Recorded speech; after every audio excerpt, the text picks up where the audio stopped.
घड़े का अस्तित्व है तो कुम्हार का अस्तित्व जरूर होगा, मानते हैं आप? तो संसार का, आपका, मेरा अस्तित्व है इस धरती पर, तो मुझे और आपको बनाने वाला कोई तो है। बिना बनाए चश्मा नहीं बना तो संसार सृष्टि कैसे बन गई?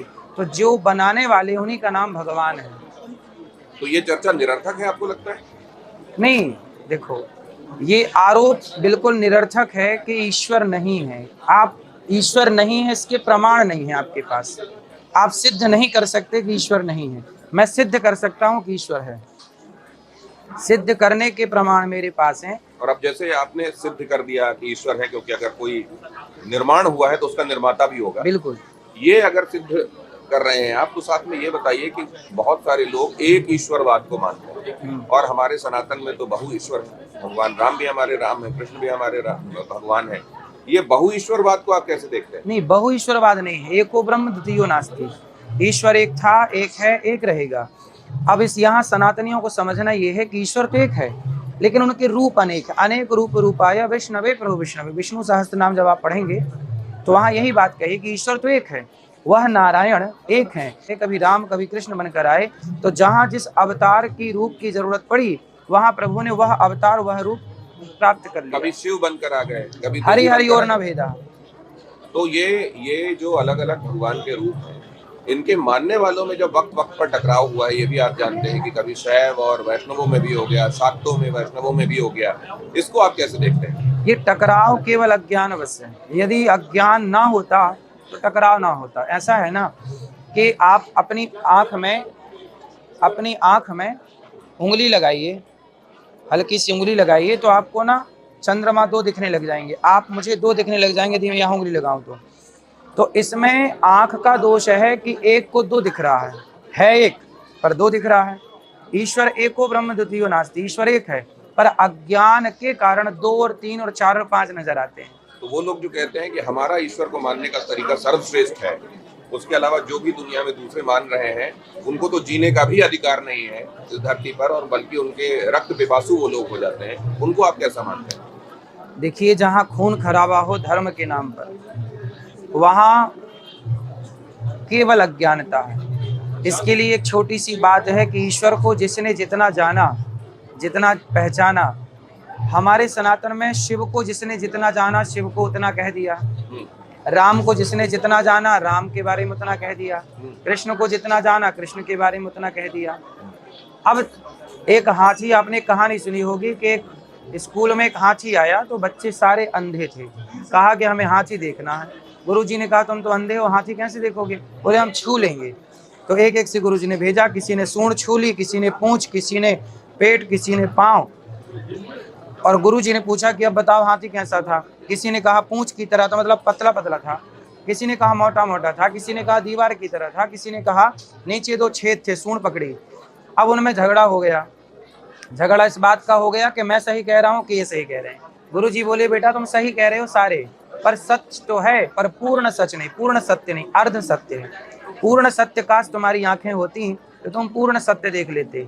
हाथी लंबा भी है, मोटा भी है, दीवार सरीका भी है। तो फिर ऐसे में ये जो आप कह रहे हैं कि जिसने जैसा टटोला वैसा जाना, लेकिन ये जो दावा है, उस दावे के बीच में आप ये क्या मानते हैं? ईश्वर को मानने का सर्वश्रेष्ठ तरीका, ईश्वर तक पहुंचने का सर्वश्रेष्ठ तरीका हर किसी का दावा है।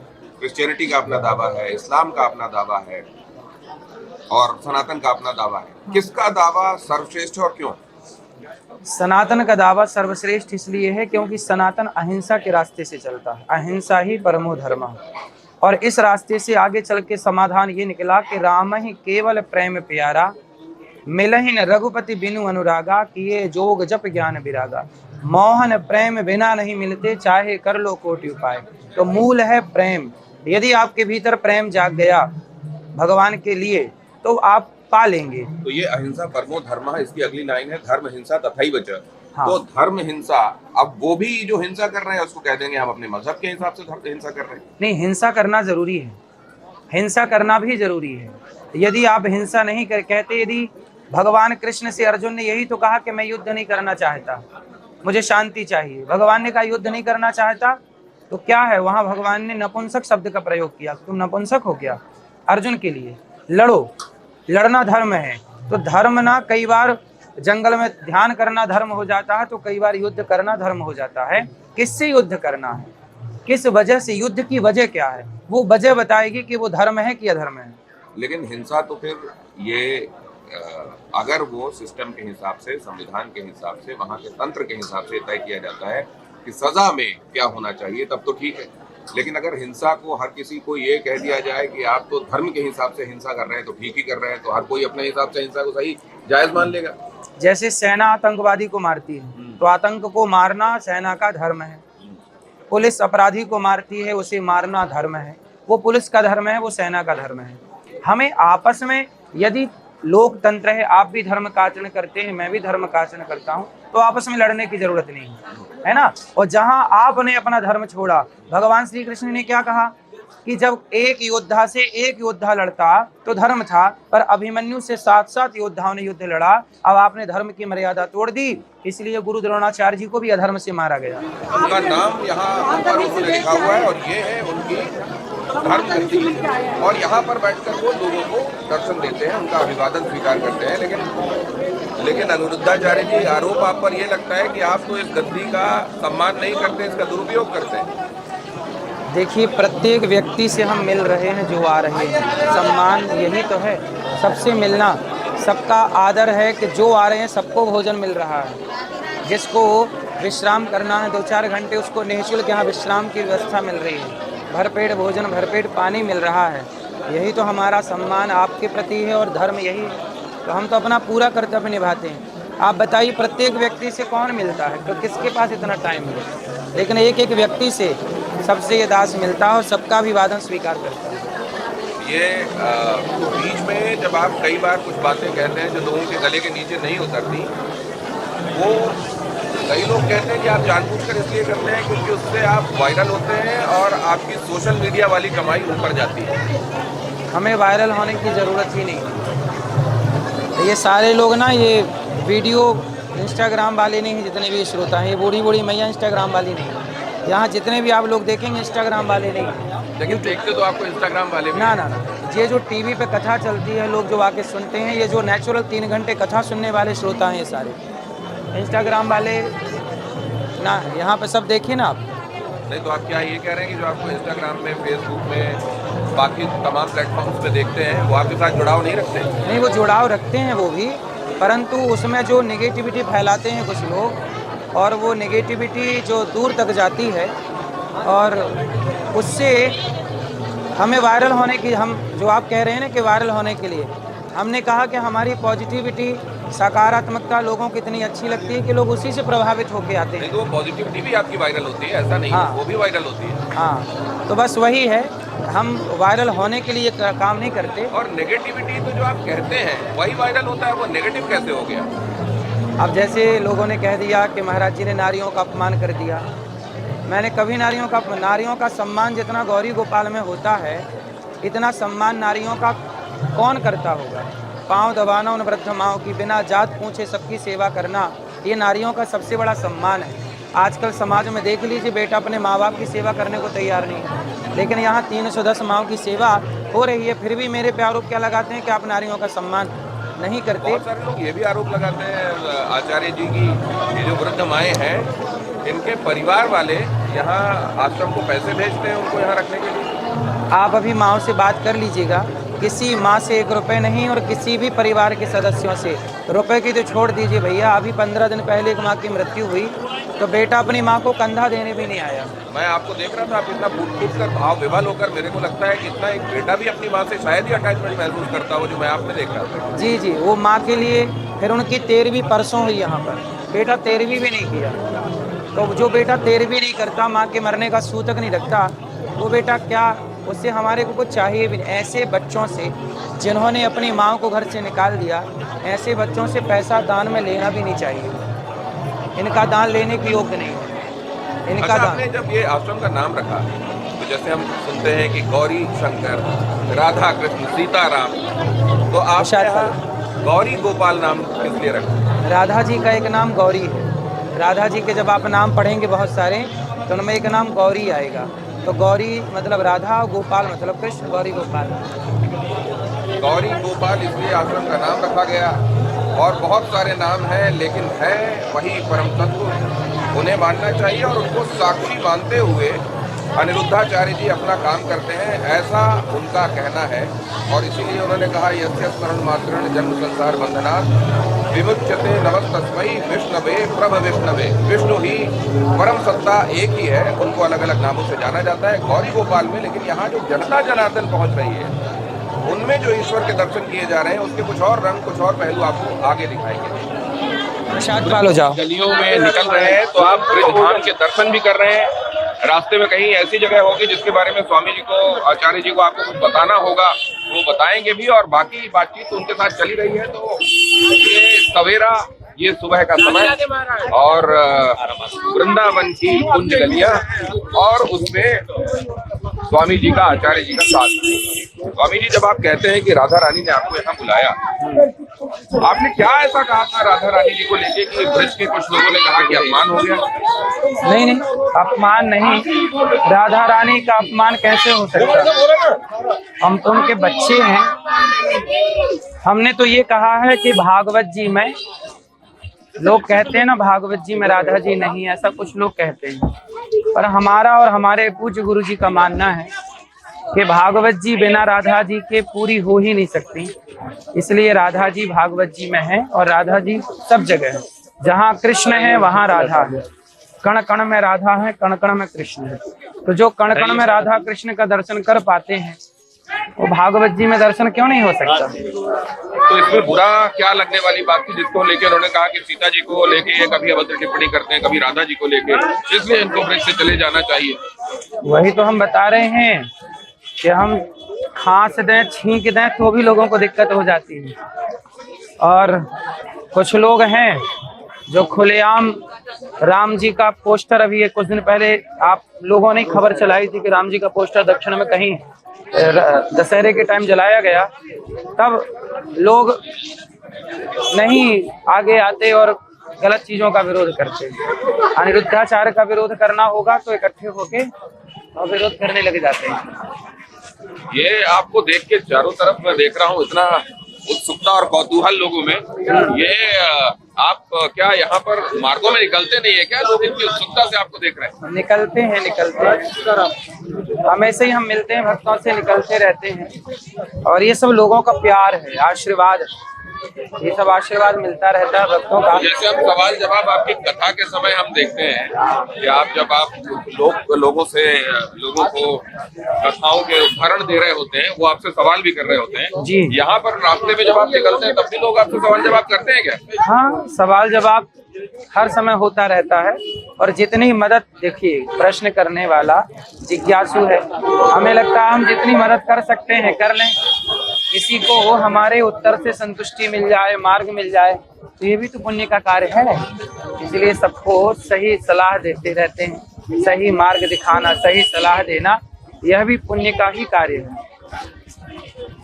तो ये मार्ग में हम जब चल रहे हैं, मार्ग का पता होना, मंजिल का पता होना, ये बड़ा आवश्यक होता है जी। और भगवान कृष्ण भी सारथी बने अर्जुन के, तो साधन, वाहन, रास्ता और गंतव्य जहाँ जाना है, ये सब बड़े महत्वपूर्ण होते हैं। हाँ। लेकिन आपको लेके मैंने एक टिप्पणी सुनी करौली सरकार की।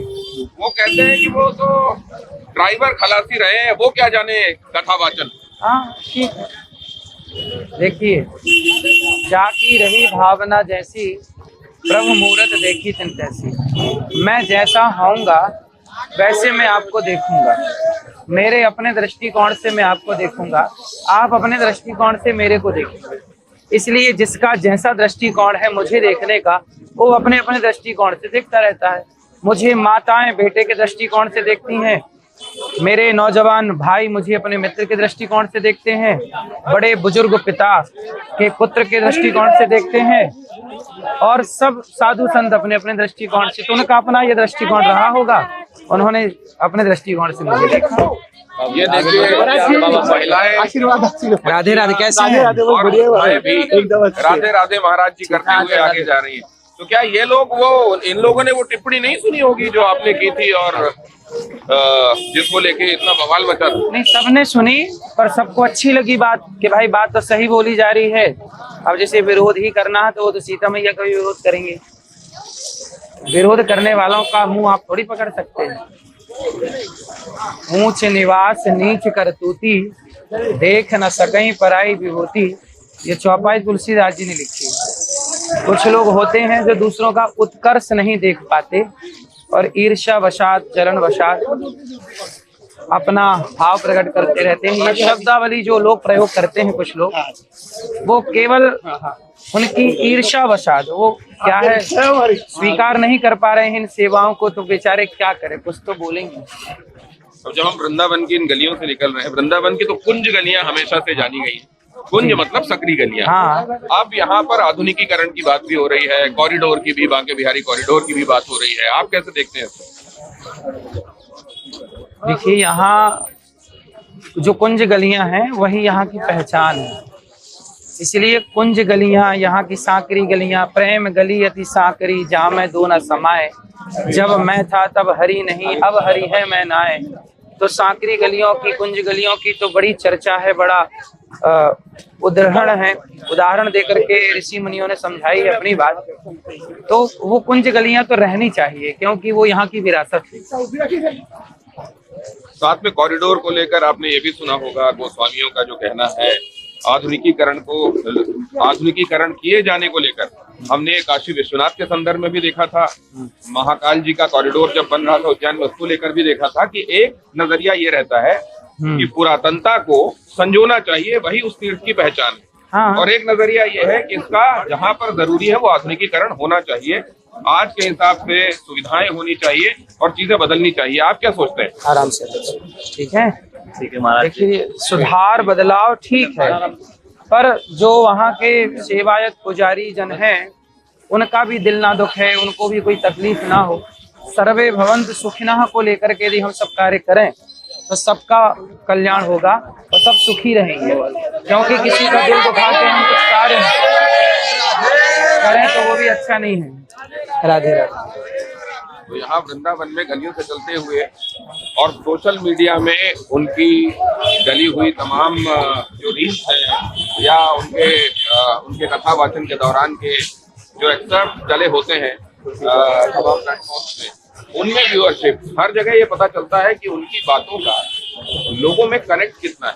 वो कनेक्ट कई बार कई लोगों के साथ, ज्यादातर लोगों के साथ सकारात्मक भी है, लेकिन बहुत सारे लोगों के साथ वो प्रतिक्रिया के तौर पर भी है, और कई बार वो प्रतिक्रिया इस तरह की है कि इस तरह की बातें नहीं कहनी चाहिए।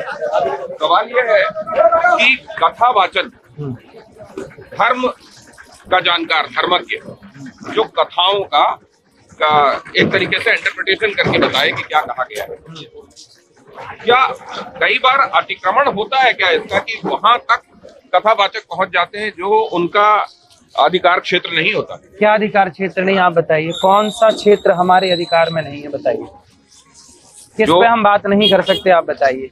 जो चीजें, क्या हम आयुर्वेद पे बात नहीं कर सकते, क्या हम विज्ञान पे बात नहीं कर सकते, क्या हम राजनीति पे बात नहीं कर सकते, क्या हम धर्म पर बात नहीं कर सकते? क्योंकि हम भारतीय हैं तो राजनीति पे बात कर सकते हैं। हमारे शास्त्रों में साइंस है, विज्ञान है, हम साइंस पे बात कर सकते हैं।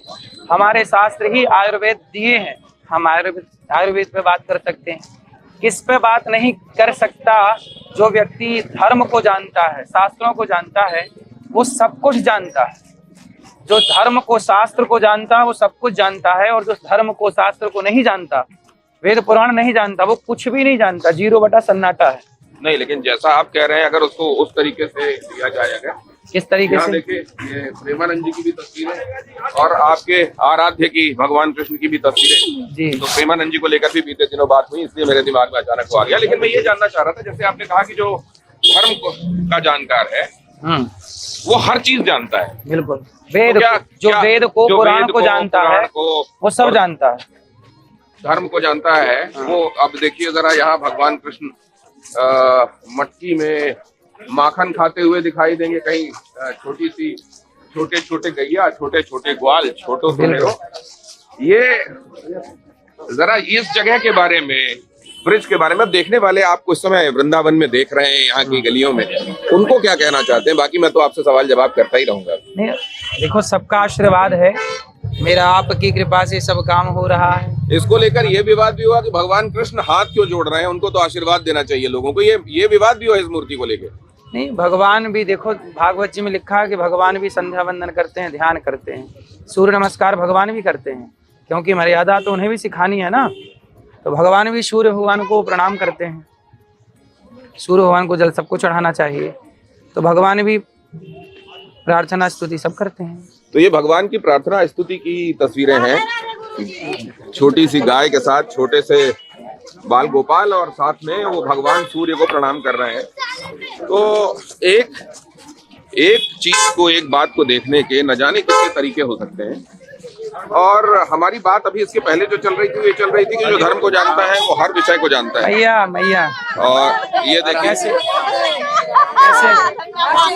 ठीक है, स्वास्थ्य ठीक है, आराम से छोड़ दो, हाँ छोड़, ठीक है। आओ गौरी गोपाल, चलो प्रसाद पाना वहीं, चलो। और कोई सेवा? ये उम्र में बहुत ज्यादा है आपसे, लेकिन देखिए उन्होंने सुरक्षा घेरा तोड़ कर आए, और वो बिल्कुल ये उनका प्रेम है, आशीर्वाद है सब भक्तों का। जी, तो आप गौशाला के विषय में बता रहे थे। ये गौशाला है, ये देखिए गाय के लिए भूसा आया है, एक ट्रॉली अभी आपके सामने। ये भूसा है, ये चारा है, ये बाजार से चारा भूसा ये खरीदना पड़ता है।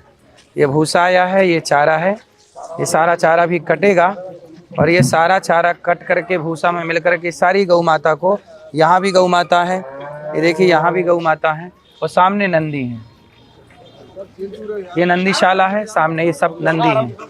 को अपना जो अर्जित धन है उसको भी लगाना पड़ता है। देखो भागवत जी हम करते हैं, भागवत जी करने में जो भी भक्त लोग यजमान दक्षिणा देते हैं, सहयोग करते हैं, वो सब सेवा में ही लगता है, क्योंकि धन तो लगता ही है। अब यहाँ साफ सफाई यदि आप देख रहे हैं तो साफ सफाई के पीछे भी धन लगा ही होगा, क्योंकि साफ सफाई करने वाले कार्यकर्ताओं को तो सैलरी देना ही है।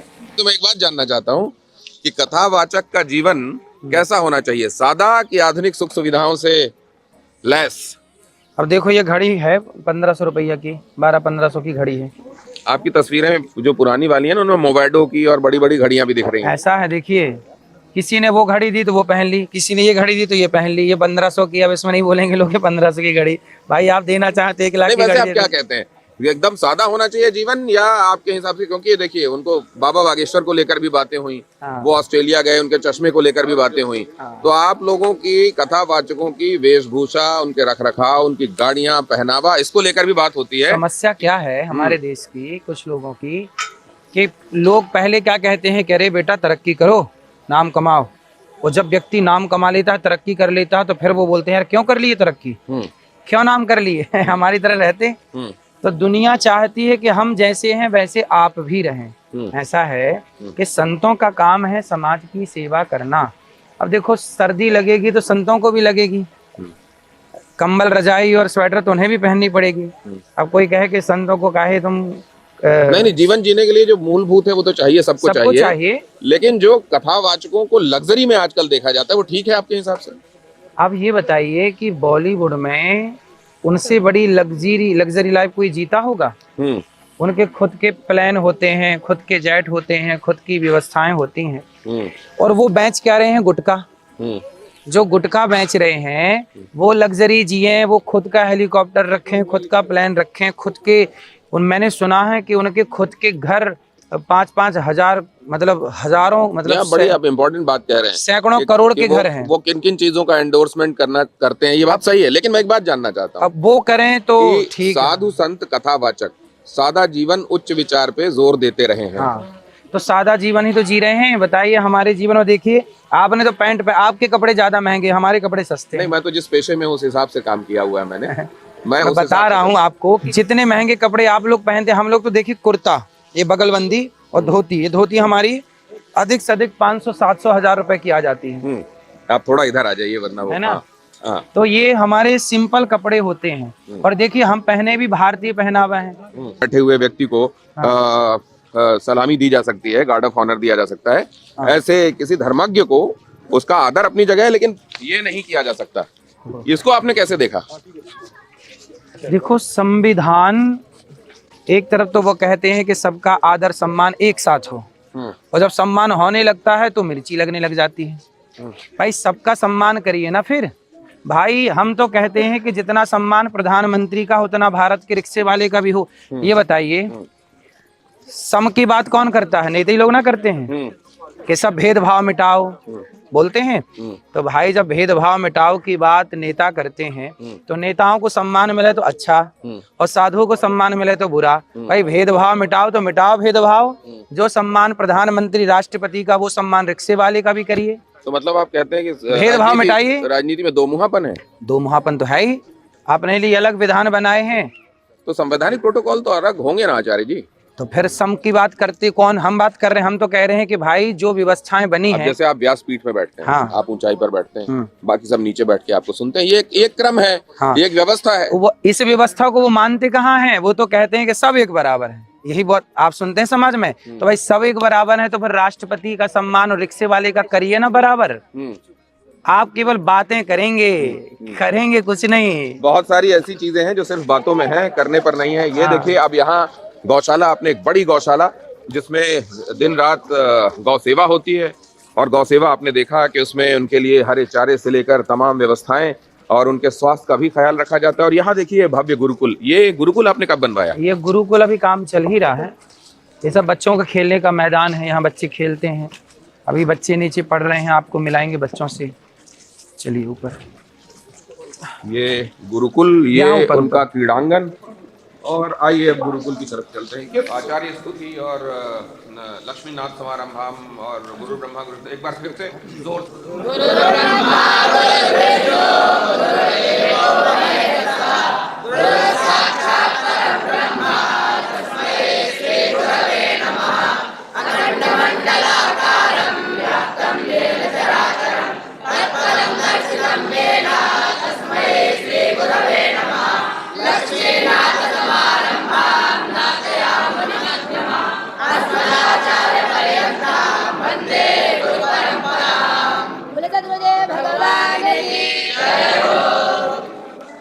यो नित्यम अच्युत पदाम्बुज युग्म रुक्म। अभी इनका पाठ भी, परंपरा का पाठ अभी शुरू होगा। तो यहाँ पर बच्चों को क्या क्या सिखाने पर आपका जोर होता है? यहाँ बच्चे अभी व्याकरण पढ़ रहे हैं। व्याकरण, भागवत जी, वेद। व्याकरण जब पढ़ लेंगे बच्चे तो फिर गीता, रामायण, भागवत, उपनिषद, वेद सब कुछ समझ जाएंगे। तो इनकी मूल है व्याकरण। तो आज जब हम सुनते हैं कि जैसे मदरसों में शिक्षा के आधुनिकीकरण की बात होती है कि वहाँ पर आज का विज्ञान पढ़ाया जाना चाहिए, आज के विषय भी पढ़ाए जाने चाहिए, यहाँ इसकी ज़रूरत कैसी महसूस करते हैं आप? आज के आधुनिकता के लिए भी एक विद्यालय हम बना रहे हैं, कक्षा 1 से लेकर 12वीं तक, जो CBSE बोर्ड होगा, जहाँ कक्षा 1 से 12वीं तक बच्चे पढ़ेंगे और संस्कार भी पढ़ेंगे और शिक्षा भी पाएंगे।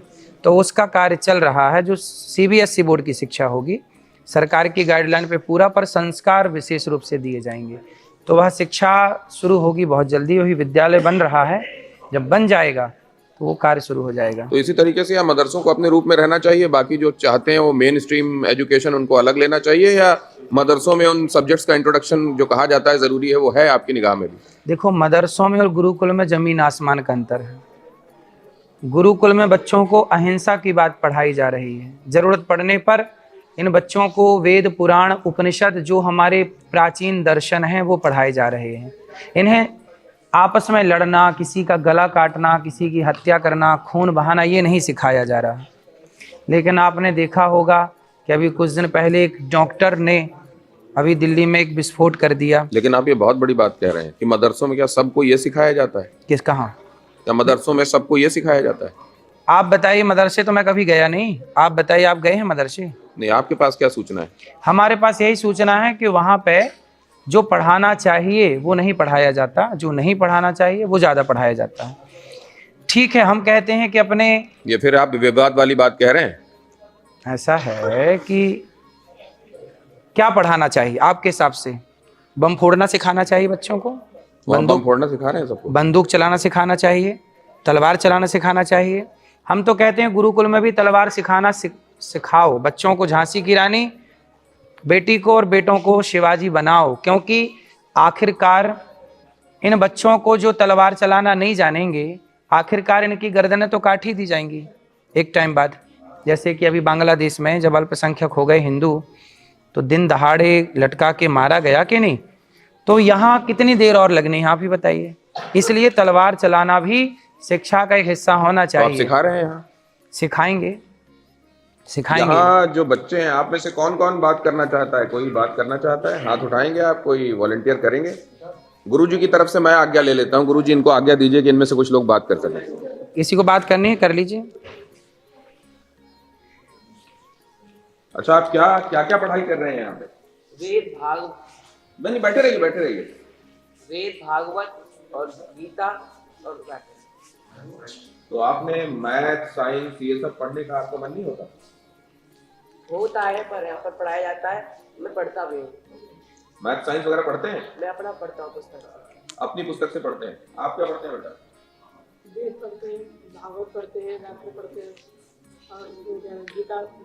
आर्टिफिशियल इंटेलिजेंस क्या है महाराज जी? फिर ये आज के दौर में computer, maths, science, artificial intelligence, सब जगह हमारे जीवन में आर्टिफिशियल ये इंटेलिजेंस। सीखने में कितना टाइम लगता है? एआई सीखने में कितना टाइम लगेगा? आप बताइए कितना लगेगा? ज्यादा से ज्यादा 2 महीने, 5 महीने। बड़ी बृहद पढ़ाई है इसकी भी। जो ये पढ़ाई पढ़ रहे हैं, वो पढ़ाई आप एआई वालों को यहाँ ले आइए। आपसे एक सवाल पूछ लिया जाए, यदि बच्चे पूछ लेंगे तो आप उत्तर न दे पाएंगे। आप बताइए का उच्चारण स्थान क्या है? आप बताइए, एआई वालों से पूछिएगा, तो बताइए। नहीं, मैं ये जानना चाह रहा हूँ कि का उच्चारण स्थान, मान लीजिए आज के दौर में किसी को नहीं पता है और जिस तरफ दुनिया जा रही है उधर उसको मान लीजिए machine learning, artificial intelligence, data, big data analysis, ये जो आज की शब्दावली है, देश में अगर ये नहीं जानने वालों की तादाद ज्यादा रहेगी तो वो स्थिति ज्यादा अच्छी है? का की स्थिति जानने वाले लोगों की तादाद ज्यादा अच्छी रहेगी, वो ज्यादा अच्छी है? ऐसा है कि जब ये लोग वेद जान लेंगे, जैसे हम भी तो गुरुकुल में पढ़े हैं, तो गुरुकुल में पढ़ने के बाद आज हम सब कुछ समझ रहे हैं और आज की आधुनिकता के हिसाब से जी रहे हैं। यदि इन बच्चों में काबिलियत हुई तो एआई वाले कितने चाहिए आपको, पैसे में मिल जाएंगे। तो एआई नहीं सीखने का मतलब ये नहीं है कि हम इस दौड़ में पिछड़ गए। अनिरुद्धाचार्य जी का कहना यह है कि काबिलियत होगी तो सीख लेंगे, और नहीं तो जिस तरह की काबिलियत हम बना रहे हैं उस तरह की काबिलियत में एआई जानने वाले लोग हायर कर लिए जाएंगे। बहरहाल, अब आपने ये देखा कि सनातन के उत्थान के लिए, जब ये बात देश के प्रधानमंत्री भी कहते हैं कि हमको विरासत पर गर्व होना चाहिए, उसके संरक्षण पर, उसको और मजबूत बनाने पर हमारा जोर होना चाहिए, और साथ में हमको आधुनिक सोच का भी होना चाहिए, तो ये यहाँ पर बनाए जाने की कोशिश भी, यहाँ पर लोगों को उस तरीके का बनाए जाने की कोशिश हो रही है, वो विचार देने की कोशिश हो रही है सनातनता को गहरे बिठाने की, क्योंकि अगर जड़ें नहीं रहेंगी तो फिर पत्ते और टहनियाँ सूखने में देर नहीं लगेगी। ये बात अपने आप में सच है। लेकिन अब ज़रा मैं ये भी जान लूँ कि क्या आप लोग घर परिवार से दूर आए हैं? घर परिवार की याद आती है क्या? आती है आपको? नहीं आती? यही हमारे माता पिता सब लोग यही तो हैं गुरु लोग, हम लोगों को माता पिता क्या करेंगे? बाद में पढ़ने के बाद खुद उनसे मिल लेंगे, खुद उनके पास रह लेंगे। तो किसको याद आती है घर की यहाँ रहते? कोई हाथ उठा के बताइए जरा, किसको याद आती है? आप मक्खी को भगा रहे थे, मुझे लगता है शायद आपको याद आती है। महाराज जी, तो आपके सामने कहीं डर के मारे ना बोल रहा हूँ, ऐसा तो नहीं है? नहीं, बच्चों की छुट्टी होती है, घर जाते हैं। देखिए, इन बच्चों का भविष्य कहाँ है ये खुद जानते हैं। एक बार आपके कहने पे, अच्छा आप पहले बात पूरी कर लीजिए। माँ बाप ने जन्म दिया, कहते ना कि माँ बाप ने जन्म दिया, भगवान ने हमें ना पढ़ाया होता तो हमारे माँ बाप ने जन्म देने के बाद भी मैं तो गांव में गैया ही चरा रहा था, आज भी गैया ही चरा रहा होता। ये सारी समाज की सेवाएं करने के लिए कोई गुरु चाहिए, कोई ज्ञान चाहिए, और वो ज्ञान इन बच्चों को दिया जा रहा है। वो ज्ञान जो मूल भारत का ज्ञान है, ये बच्चे जो ज्ञान प्राप्त कर रहे हैं, ये मूल भारत की विरासत पा रहे हैं। आप क्या ये जो वक्त उपलब्ध होता है दिन भर का, आप लोग क्योंकि आचार्य भी हैं तो करिकुलम बनाने में, जो उसकी पाठ्य सूची है वो बनाने में भी आप लोगों का रोल रहता होगा। मैं एक बात जानना चाहता हूँ कि क्या इस शिक्षा के साथ दिन की 2 क्लासेस आधुनिक शिक्षा की नहीं हो सकती? नहीं, आधुनिक भी है ना, ये शास्त्रीय आचार्य करते हैं, सरकार की गाइडलाइन है, बच्चे संस्कृत वाले शास्त्रीय आचार्य की डिग्री मिलती है इनको, तो ये अपनी आधुनिक शिक्षा भी करते हैं, लेकिन इनका विषय अलग है। शास्त्रीय आचार्य आपने सुना होगा, तो ये होता है। अभी रास्ते में आपसे बात हो रही थी महाराज जी, वो उत्कंठा अभी भी मेरे दिल में, क्या कि अगर वेद पुराण जानने वाला मान लीजिए सब जान जाता है, तो फिर एमबीबीएस की जरूरत क्यों है, फिर बी की जरूरत क्यों है, अच्छा, फिर ये किसी बताइए। इंजीनियर की, किसी डॉक्टर की जरूरत क्यों है, फिर किसी रॉकेट साइंस जानने वाले की जरूरत क्यों है जो ऊपर मंगल ग्रह में और चांद पे भेज सके उपग्रह? अच्छा, ये बताइए, आज के 50 साल पहले, 100 साल पहले क्या माताओं बहनों की डिलीवरियां नहीं होती थी? तब कौन से एमबीबीएस थे?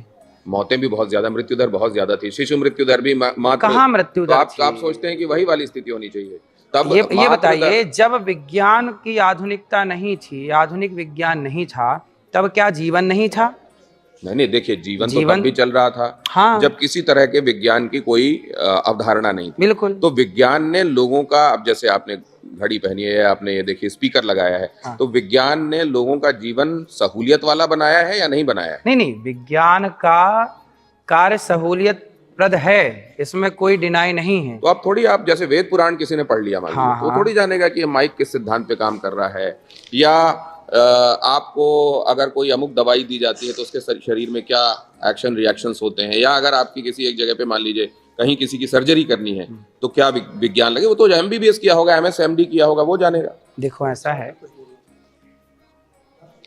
आज कितने हॉस्पिटल ऐसे हैं, मैंने एक बार एक अहमदाबाद के हॉस्पिटल के बारे में सुना कि वो गांव में सर्वे करने गए कि आपको कोई बीमारी है कि नहीं, और बाद में ले आए, और उनको जो सरकारी उनका वो बनता है, 5 लाख सरकार देती होगी आयुष्मान कार्ड के तहत, उन्होंने इनके अंदर ना किडनियां निकालनी स्टार्ट नहीं, ये बात तो बिल्कुल सही है आपकी, ये अमानवीयता कि अगर आपके अंदर पहले संस्कार का धरातल बना दिया गया है, हाँ। तो आप कुछ भी बनेंगे जीवन में तो एथिक्स का ध्यान रखेंगे, ये बात तो मैं पूरी तरह सहमत हूँ। लेकिन वेद पुराण जानने वाला सब विज्ञान, हर तरह की विज्ञान जान जाएगा, इससे मैं थोड़ी, मेरी असहमति है। अच्छा, आप ये बताइए कि स्त्री के पेट में जो बालक होता है, उस बच्चे का लिंग कितने महीने में तैयार होता है, आप बताइए? 9 महीने।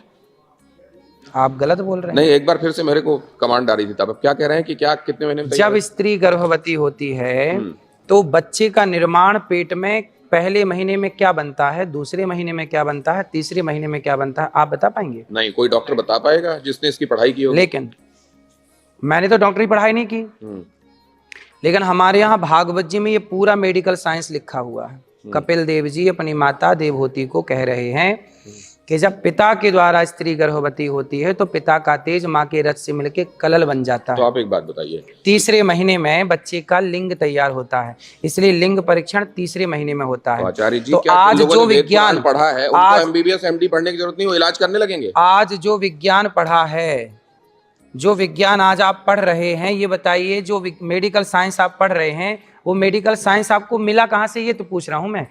एमबीबीएस जो बन रहे हैं, जो एमबीबीएस आप बात कर रहे हैं, एमबीबीएस बनने की डिग्री उसने कहाँ से पाई? मैं कह रहा हूँ सिविल इंजीनियरिंग है, मैकेनिकल इंजीनियरिंग है, ऑटोमोबाइल है, क्या ये जो पढ़ाई कर रहे हैं लोग, ये क्या वेद पुराण करते पढ़ाई और ये ना पढ़ते? अभी और आगे चलता हूँ आपसे, मैं आपको पहले इस प्रश्न का, मैं भी स्कूल में पढ़ के आया हूँ, वहाँ धर्म नहीं सिखाया जाता, वहाँ चप्पल पहन के पढ़ाया जाता है। हमारे गुरुकुल में चप्पल पहन के नहीं पढ़ाया जाता, हमारे गुरुकुल में संस्कार सिखाए जाते हैं, वहाँ तो संस्कार नहीं मिलता। मेरा कहने का मतलब ये, इसीलिए वहाँ धर्म नहीं सिखाया जाता, तो इसलिए हम यहाँ धर्म सीखने आए। तो आपको लगता है कि कैम्ब्रिज और ऑक्सफोर्ड जैसी जगहों पर भी बच्चे जो हैं वो चप्पल पहन के, जूते पहन के न सिर्फ पढ़ते हैं बल्कि खाना खाते हैं, लेकिन वो लोग जीवन में तरक्की जो करते हैं, मेडिसिन बनाते हैं, केमिस्ट्री में रिसर्च करते हैं, साइंस में रिसर्च करते हैं और नोबेल प्राइज तक मिलता है? वो तो पैसा तो सब कोई कमा लेगा। नहीं, नोबेल प्राइज की प्रतिष्ठा की बात कर रहा हूँ, मानवता की सेवा, कैंसर से बचाने वाली वैक्सीन सब देखिए कोविड के समय जो बनाई गई, ये वो वही लोग होंगे जिन्होंने जूते पहन के पढ़ाई की होगी और हो सकता है खाना भी खाया हो। लेकिन क्या ये पैमाना हो सकता है पढ़ाई के लिए कि कौन सी पढ़ाई ठीक है, कौन सी खराब? हमारे संस्कृति से धर्म बना कि वेद प्रणहितो धर्म वेदस्तद विपर्यया, हमारे जो वेद में लिखा है वही वर्णित वो धर्म है। अब वेदस्तद विपर्यया, वेद के विपरीत वो अधर्म है, इसलिए हम वेद पढ़ने आए हैं। मैं वेद का और इस तरह की शिक्षा का बिल्कुल भी ये नहीं कह रहा हूँ, ये तो बहुत हमारी जड़ें हैं ये, लेकिन जड़ें महत्वपूर्ण हैं, लेकिन फिर तना भी महत्वपूर्ण है, शाखें टहनियां भी महत्वपूर्ण है, मैं ये कह रहा हूँ।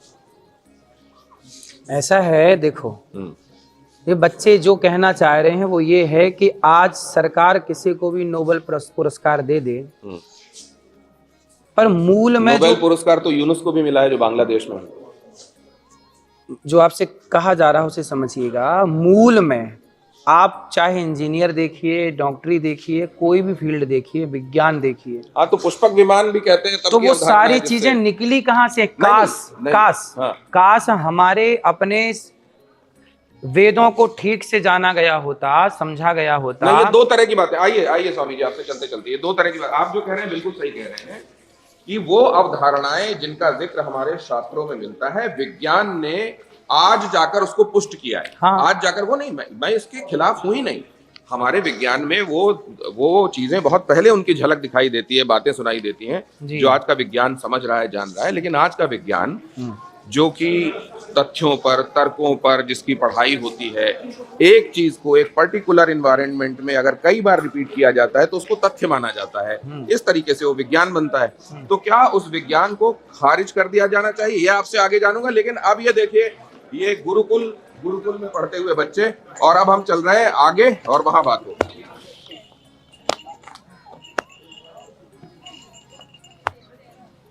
हाँ, राधे राधे। बिहार से आया हूँ, मैं बिहार से आया हूँ, कुछ बिहार के लोगों के लिए। राधे राधे सब बिहार वाले भक्तों को राधे राधे। जय गौरी गोपाल। आप सब आइए।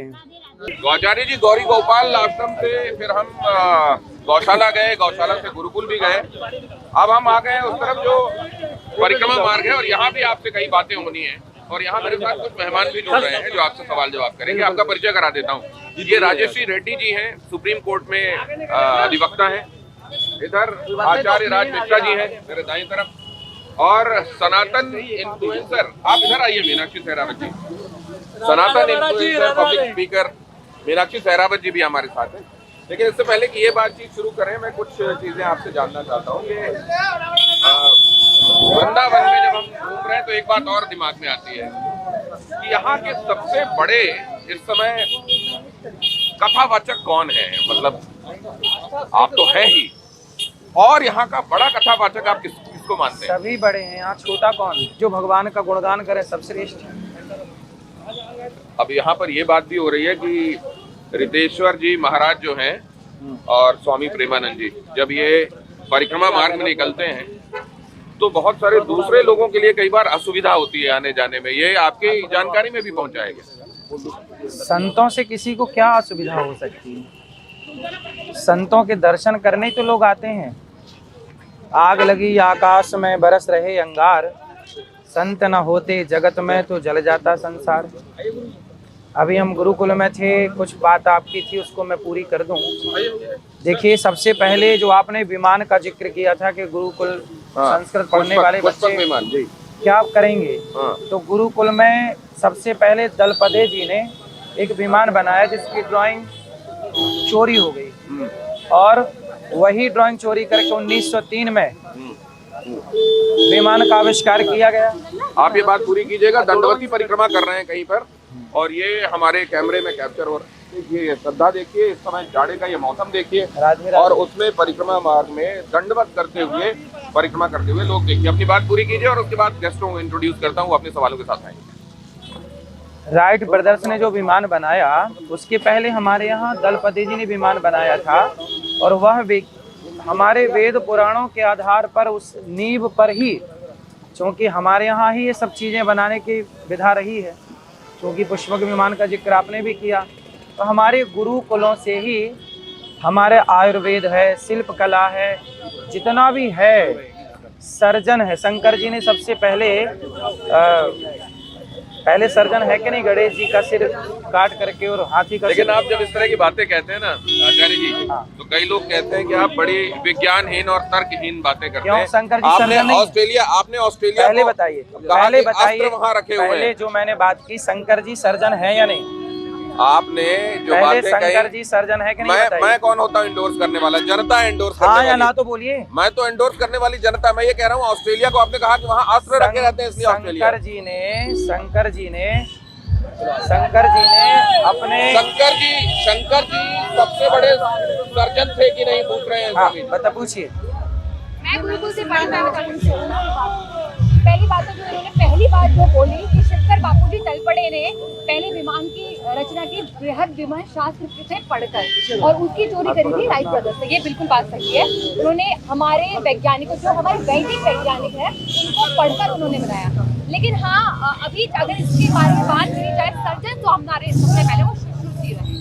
तो अगर सुश्रुत तो बाद में आए, शंकर जी तो अनादि हैं। अगर हम इसको बहुत ज्यादा नहीं, प्रैक्टिकल, वो सीधे सीधे पूछ रहे हैं कि शंकर जी को आप मानती हैं पहले और बड़े सर्जन थे कि नहीं थे?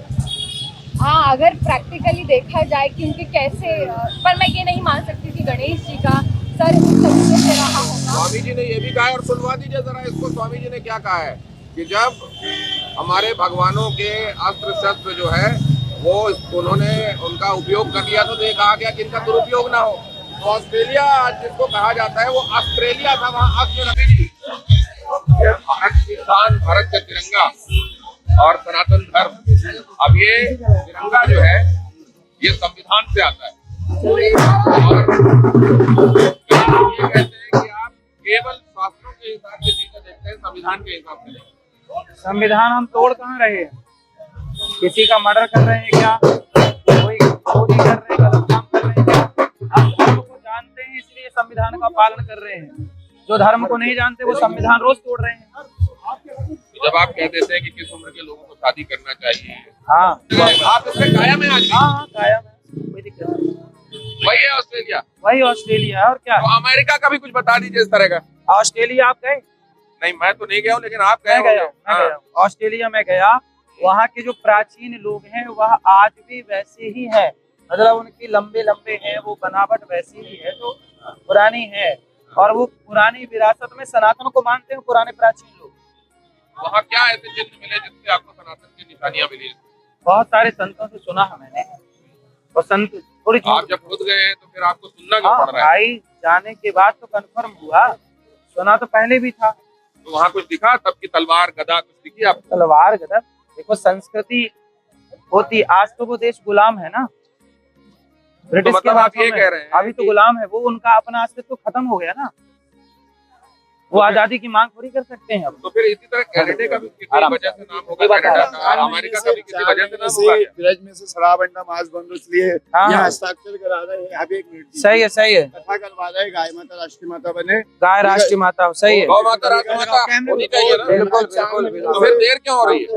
आप लोग नहीं चाह रहे हैं गौ अरे राष्ट्रीय हद माता हो हो? गई, आप क्या बात कर रहे हैं? कोई न्यूज वाला आवाज उठाता है, डिबेट होती है गौ जब माता आप की। लोग बोल रहे हैं किस पे जा रहा है? अरे भाई, जैसे बाकी डिबेट होती है, गौ माता पे कब डिबेट हुई बताइए? गौ माता पे कब डिबेट? अत्याचार के विरोध में जैसी डिबेटें हुई, गौ गौ माता माता- की रक्षा में कब डिबेट अभी हुई? मुक्तेश्वरानंद से लेकर आप जैसे साधुओं से लेकर जब जिसने कहा उसको हमने दिखाया ना।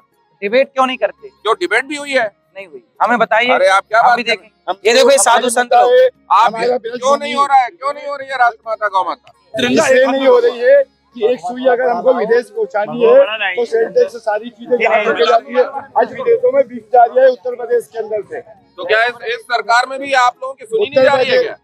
मेवात में साधु गाय जी की काटी जा रही है, गोवर्धन में गाय काटी जा रही है, उत्तर प्रदेश के अंदर गाय काटी जा रही है। गाय माता राष्ट्रीय माता कैसे बनेगी जब बूचड़ खाने बंद तो होगी? यहाँ तो उत्तर प्रदेश में योगी आदित्यनाथ है जो खुद एक महंत है। तो हम संत आवाज है। उठा रहे हैं ना, हम आपके माध्यम से आवाज पहुंचा रहे हैं ना। नहीं तो फिर आप अब इससे ज्यादा अनुकूल और आदर्श स्थिति कब होगी कि हमने क्या केंद्र में मोदी है हमारी और सरकार क्यों नहीं राज्य सुन में रही योगी है? है। यही मांग करने के लिए तो हम सड़कों पे उतरे हैं। यही तो हमारी मांग है कि हमारे तीर्थ क्षेत्रों में शराब अंडा मांस बेचा जा रहा है, हमारी गाय सही काटी है। जा रही है, इन सबको रोका जाए। यही तो मांग है हमारी। बहुत सुंदर, अच्छी मांग है आपकी। संतों की बात सुनी जाएगी। बाबा को वो दीजिए जरा, दोनों झंडे झंडे दीजिए। ठीक है, राधे हो गया हो गया। चलो बाबा आगे बढ़ाओ लेन को हाँ मैया, कहाँ है तिरंगा? कहाँ है? तो ये दोनों झंडों में आपके लिए महत्वपूर्ण कौन सा है? दोनों ही महत्वपूर्ण है, दोनों दोनों श्रेष्ठ हैं। मैया राधे राधे। नहीं, लेकिन आरोप तो ये लगता है कि ये जो बहुत सारे तरह के मान्यताओं वाले लोगों का देश है, उसमें एक खास तरह के विचार को हावी करने की कोशिश की जा रही है। खास तरह का कौन सा विचार, आप बताइए, स्पष्ट बोलिए। स्पष्ट सनातन, स्पष्ट हिंदू। भाई ये हिंदुस्तान है तो ये हिंदू प्रधान तो होना ही चाहिए, बाकी तो सब इस देश में आए हैं, ये सनातन का देश है, सनातनियों का देश है। तो जब बाकी तो यहाँ पे मुगल आए हैं ना, तो हिंदू राष्ट्र की जो बात की जाती है, आप उसके समर्थन में हैं? बिल्कुल हिंदू राष्ट्र होना चाहिए। तो गौ माता को राष्ट्र माता होना चाहिए, हिंदू राष्ट्र होना चाहिए जरूर। लेकिन विलम्ब हो रहा है तो आप कह रहे हैं कि आप लोग इसके लिए जिम्मेदार हैं। बिल्कुल आप लोग जिम्मेदार हैं, आप लोग डिबेट नहीं करते अच्छी चीजों पे। सरकार जिम्मेदार नहीं है। इस सरकार को तो आप लोग ही बताएंगे कि साहब यहाँ सही है, आप लोग जब कह रहे हैं दुनिया भर तक बात पहुंच रही, सरकार तक नहीं पहुंच रही है। सरकार बाबा बागेश्वर भी माहौल बनाते हैं हिंदू राष्ट्र के लिए। हाँ, तो क्यों नहीं हो रहा हिंदू राष्ट्र, बताइए। वही तो मैं पूछ रहा हूँ कि आप लोग कह रहे हैं, हम लोग तो कह क्या ही इस तो सकते हैं। सरकार में साधु संतों की सुनवाई नहीं हो रही है? हम लोग कह ही तो सकते हैं, लड़ तो नहीं सकते ना। ये कह रहे हैं और इनकी सुनी नहीं जा रही है क्या सरकार? नहीं, देखिए ऐसा नहीं है कि सरकार में सुनी नहीं जा रही है, सरकार अपनी तरफ से अपना कार्य कर रही है, लेकिन वो बिल्कुल सत्य है कि देश का सत्य जो है, चाहे वो राष्ट्र के लिए बात की जाए या गौ के लिए बात की जाए, उसके लिए वो तैयार है। और वाकई में क्योंकि 70 साल जो हमने अभी तक जो भी शासन रहा है, उसमें वाकई संतों की नहीं सुनी गई है, हम लोगों की नहीं सुनी गई है। अब सरकार सुन रही, उसमें कोई दो राय नहीं। महाराज जी से उसमें असहमत नहीं हूँ मैं, महाराज जी से 2-3 चीजों के लिए असहमत हूँ, और जिसको लेकर मुझे लगता है क्वेश्चन होना चाहिए। शास्त्र कहता है कि व्यासाय विष्णु रूपाय, ठीक है, जो व्यास है वो भगवान विष्णु का स्वरूप है, और भगवान के लिए कहा गया है कि परमात्मा के लिए सब एक जैसे हैं। लेकिन जब उस प्रकार की बातें मंच से बैठ करके, कई बार ऐसी परिस्थितियां, कोई ऐसी शब्दावली जब आप जैसे सीधे सीधे बोलिए, क्या बोला? मैं महाराज जी ने 2-3 शब्द इस प्रकार की, अगर जवानी फिसल जाती, आप जानते हैं कि आज जितने मुगल हैं, क्या बनावटी सनातन धर्म की लड़कियों के साथ किया जा रहा है, उनको कन्वर्ट करने के लिए कितने षड्यंत्र किए जा रहे हैं। उसके बाद जब व्यास मंच से बैठ करके हम इस प्रकार के शब्दों को यूज करेंगे, तो वो बहनें अपने आप को, अगर उनको सुधारना भी है, कौन सा शब्द जिसमें इस प्रकार के शब्द आपने यूज किए कि हाँ, आज लड़की अगर 24 साल की है तो वो कई जगह उसकी जवानी फिसल गई होगी। क्यों नहीं फिसल रही? लव जिहाद नहीं हो रहा है? तो क्या आप लव जिहाद के सपोर्टर हैं क्या? मैं नहीं हूँ, फिर क्या व्यासमंच से ये सब हाँ ठीक है? हाँ हाँ, व्यासमंच की पहले सुनिए। पहले सुनिए, पहले इनकी बात सुन लीजिए, क्योंकि एक बार में माइक पहले ये असत्य बोल रहे हैं, उसका मैं नहीं, खंडन मैं करूं। असत्य नहीं। पहले आप पहले मेरी बात सुन लीजिए, आप सुन प्लीज लिए। मेरे एक क्वेश्चन इन्होंने क्या बोला कि व्यास गद्दी से, वो बात व्यासपीठ से नहीं बोली जाती, वो प्रश्नोत्तरी का हमारे एक अलग प्रोग्राम है, वहाँ है तो आप व्यास गद्दी नहीं है। आप एक प्रतिष्ठित नहीं, व्यक्ति हैं, ऐसा है, व्यास को विष्णु का स्वरूप कहा जाता है या नहीं, कहा जाता है या नहीं कहा जाता? कहा जाता है, सुन लीजिए, मैं कहा जाता हूं, लगा हुआ लेवल बोलिए। कथावाचक का तात्पर्य क्या है? कथावाचक का तात्पर्य है कि वो व्यक्ति को परमात्मा से कनेक्ट करे, ना कि व्यक्ति को क्रिटिसाइज करे। ऐसा भगवान ने, एक मिनट, श्री राम पत्रकारों के चक्कर में ना पड़िए, आपस में न लड़िए। मैं बोल चुका हूँ मंथरा। आप पत्रकारों को मंथरा क्यों कह देते हैं? अब देखो लड़ा रहे हो आप साधुओं को आपस में। ये बताइए, हद हो गई। एक तरफ कहते हैं निंदक नियरे रखिए, दूसरी तरफ कहते हैं मंथरा है। इसलिए नहीं, संतों आप को ये आपस में बताइए, लड़ना चाहिए। पहले तो आप ये बताइए, पत्रकार मंथरा है क्या आपकी निगाह में, और आप इस पे कायम है क्या? कुछ पत्रकार तो देखो है, आप डिनाई नहीं कर तो सकते। अब आप पहले क्या कहते हैं कि लड़की अगर 24 की हो गई तो मुंह मार, फिर कहते हैं कुछ लड़कियां, फिर आप कह देते हैं पत्रकार मंत्रा, फिर कहते हैं कुछ पत्रकार। ये क्या है? नहीं, वो पूरा कुछ ही बोला गया शुरू में। एक सेकंड, वो तो ये कह रहे हैं, और आपने ये भी कह दिया पत्रकारों को कि हम किसी का बाप का नहीं खाते। तो ये आपकी शब्दावली होनी चाहिए, कथावाचक साधु की शब्दावली होनी चाहिए। बिल्कुल। साधु को क्या चाहते हैं आप? बस बैठा माला जपे? नहीं, अरे तो साधुओं ने युद्ध लड़े हैं। अगर साधु भाषा की मर्यादा नहीं रखेंगे तो दुनिया किसकी तरफ देख के सीखेगी? सीधी भाषा नहीं समझते लोग साहब, जिस भाषा में समझते हैं उसी में समझाना चाहिए। फिर उसके लिए रोड पर आकर प्रदर्शन करना होगा। व्यासपीठ की एक गरिमा है, व्यासपीठ के लिए श्री राम, वो व्यासपीठ में नहीं बोली गई बात प्रभु। अगर आप व्यासपीठ के अंदर है, कथा कर रहे हैं, तो फिर सभी को एक समान दृष्टि से देखना राजेश्री रेड्डी जी, होगा। वहाँ पर इस प्रकार के विषय को मुझे लगता है कि थोड़ा हमारी बातों में वो कहते हैं आप कंफ्यूज हैं उस विषय में, कंफ्यूज है केवल। व्यक्तित्व और कृतित्व में संविधान सम्मत चीजें होती देखी हैं या उससे अलग चीजें होती देखी? देखिए उनका कार्य तो मैं भी बता रही हूँ, उनका कार्य बनाया है, बहुत सारी अन्य सेवा करते हैं, उसके लिए तो मैं एज ए ह्यूमन भी उनके साथ हूँ। लेकिन कथावाचक का वो रोल क्या है? What is the role of कथावाचक? कथावाचक ये होता है कि सामान्य लोगों को बिठा के ज्ञान का आपको ज्ञान का ये करना है, रोशनी देना है कि समाज में कुछ गलत हो रहा है तो उनको समझाना है। अगर आप समझाने का भी तरीका है, अगर आप एक रिक्शा वाले को बोलोगे कि नहीं भैया आप इस गलत तरीके से बोलोगे तो वो समझेगा नहीं। अगर कहीं गलत हो रहा है तो आप उसको सही तरीके से समझाइए। One wrong can not do the correct with the wrong act. आपने क्या बोला? लड़कियां आधे कपड़े पहनती है, लड़कियां चारित्र्यहीन होती है, और चाइल्ड मैरिज एक्ट को भी आपने बढ़ावा दिया। अभी तो आपने 2021 का एक बिल देखा है जिसमें नहीं, लड़कियां चरित्रहीन नहीं होती, जो होती हैं वो अरे अब ये देखो सब झूठ फैला रहे हैं आप लोग, जो बोले ही नहीं वो थोप रहे हैं आप लोग। हाँ, महाराज जी का कहना है, मैंने ये बात नहीं कहा कि सारी लड़कियां सारी लड़कियों को कैसे बोलेंगे? उन्होंने ये कहा कि सारी लड़कियां 25 की उम्र तक होते होते दुष्चरित्र हो जाती है, ऐसा नहीं कहा उन्होंने। अरे जो गलत होने के गलत ही बोला जाएगा। चलो ना आगे बढ़ाओ।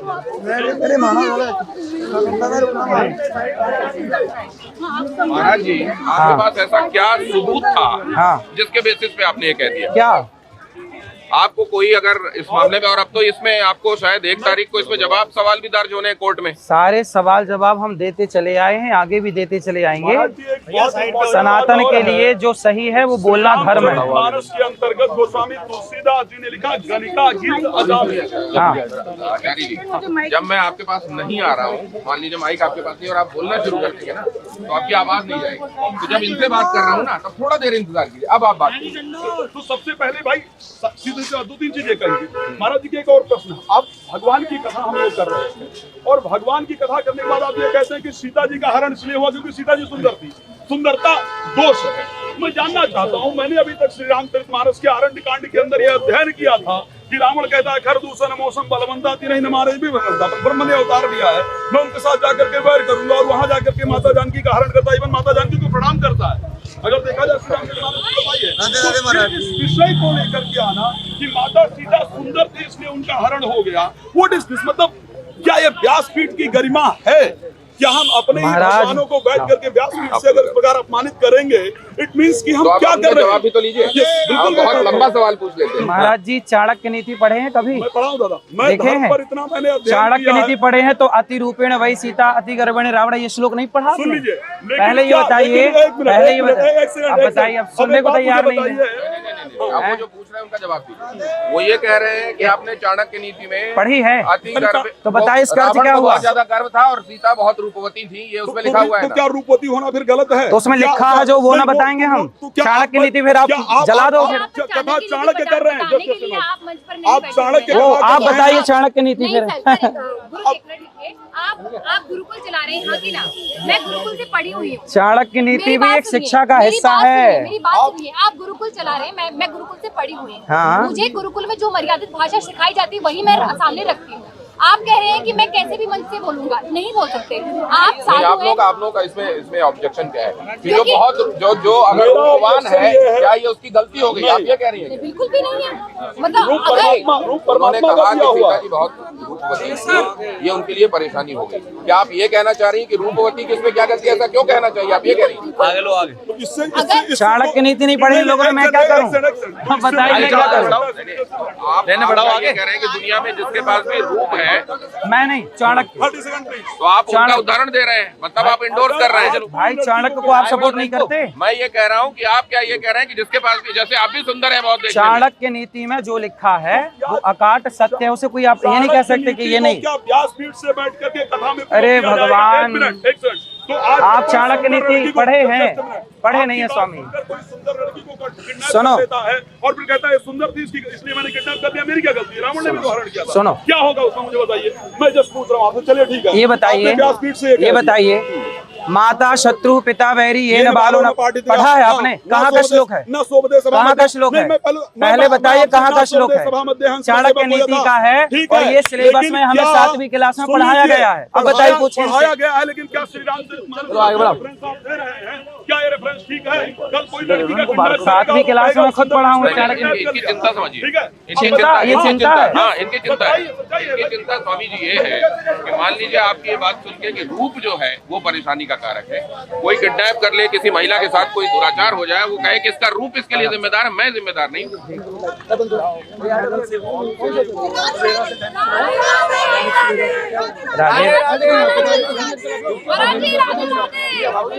वापस लौट जाते हैं। यमुना जी में नाले का पानी, ये बात दुख देती है आपको? हाँ, दुखद तो है।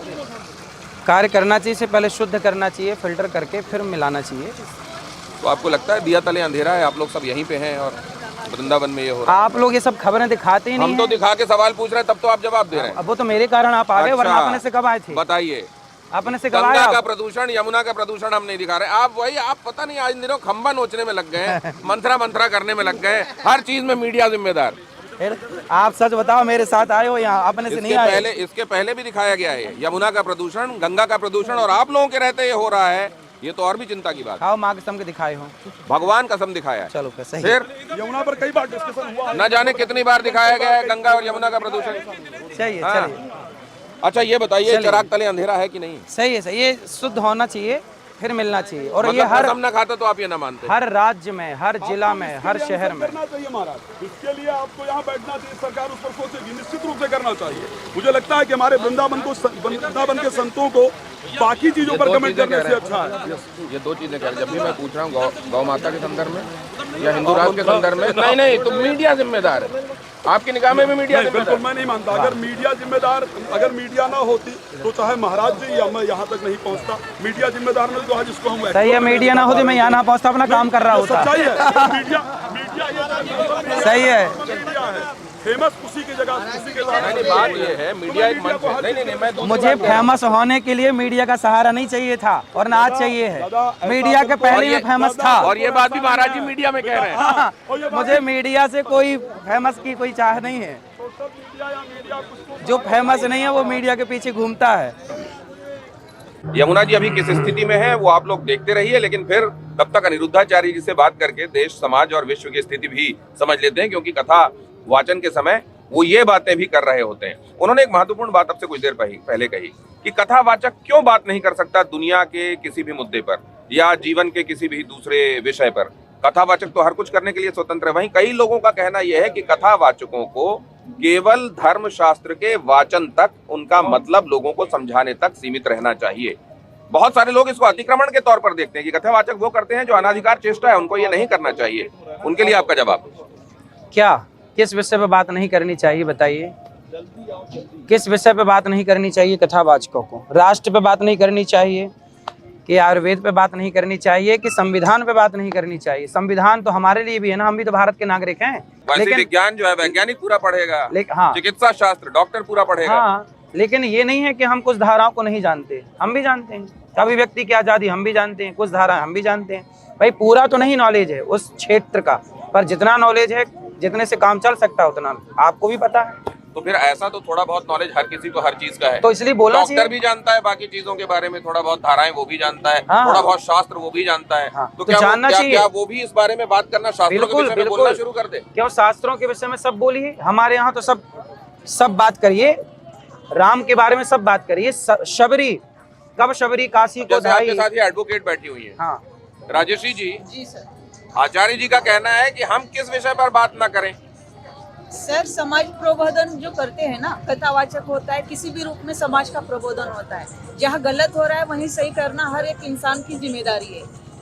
अनिरुद्धाचार्य महाराज जी भी वही कार्य कर रहे हैं, लेकिन सबसे बड़ा प्रॉब्लम है कि वो कर बहुत अच्छा रहे हैं, बोल कुछ गड़बड़ा रहे हैं। उनके वाणी से जो उनकी महिलाओं की जो वेदना हुई है, महिलाओं की जो गरिमा को जो ठेस पहुंची है, उसमें आपत्ति है सबको। हाँ। उन्होंने जो डिरोगेटरी स्टेटमेंट जो पास किया है रिगार्डिंग वुमेन, महिलाओं के प्रति, वो गलत है। ये क्यों कह देते हैं महाराज जी आप? महिलाएं, अब जैसे कई महिलाएं मुझको ऐसी भी मिली जिनको मालूम था मैं आपसे बात करने जा रहा हूँ, उन्होंने कहा यार वो स्वामी जी से आप ये पूछिएगा कि वो कह देते हैं कि महिलाएं जिनको मायके में सुख मिला होता है वो ससुराल में कष्ट का कारण बनती हैं, और जिनको मायके में कष्ट और संघर्ष मिलता है वो ससुराल में जाकर सुख का कारण बनती है। ये सब क्यों कह देते हैं आप? मतलब मायके में माँ बाप उसको कष्ट देंगे तभी ससुराल का भला होगा। कुम्हार यदि घड़े को तपाएगा नहीं तो वो आपकी प्यास बुझाने के काबिल है। इसलिए हर बेटी और हर बेटे को ऐसा सिखाइए कि हर परिस्थिति में रहे।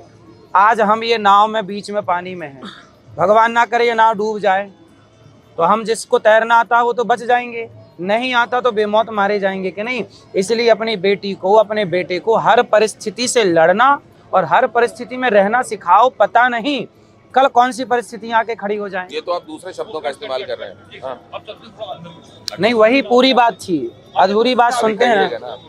माँ अपनी लड़की को विदा करने के बाद उसके साथ लगातार संपर्क में रहती है, उसका घर बिगाड़ती है और ये भी कह दिया कि अगर माँ और बेटी की बुद्धि एक हो जाए तो फिर ब्रह्मा भी नहीं समझा सकता।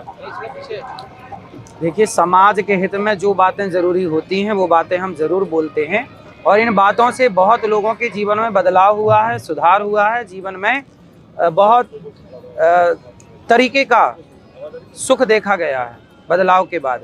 इसलिए बेटी और माँ का प्रेम तो सदा है, लेकिन उतनी बातें देखो विवाह के बाद ना जितनी दूरियां रहें और वहाँ ससुराल से जितनी नज़दीकियां रहें उतना बेटी के लिए बेहतर है। माँ बाप से भी बनाए रखो, लेकिन हर समय यदि आप लगे रहेंगे तो कहीं ना कहीं आपके रिश्ते में ही फिर पति बोलने लग जाएगा कि तुम तो दिन भर माँ से बात करती हो, तो कल को आपका पति आपका परिवार आप पे उंगली ना उठाए। इसलिए भाई होने के नाते मैं ही समझा देता हूँ। तो आजकल ज्यादातर तो मोबाइल भी है, हाँ, तो मायके बात होती है, लंबी बातें होती हैं, तो क्या ये खराब है?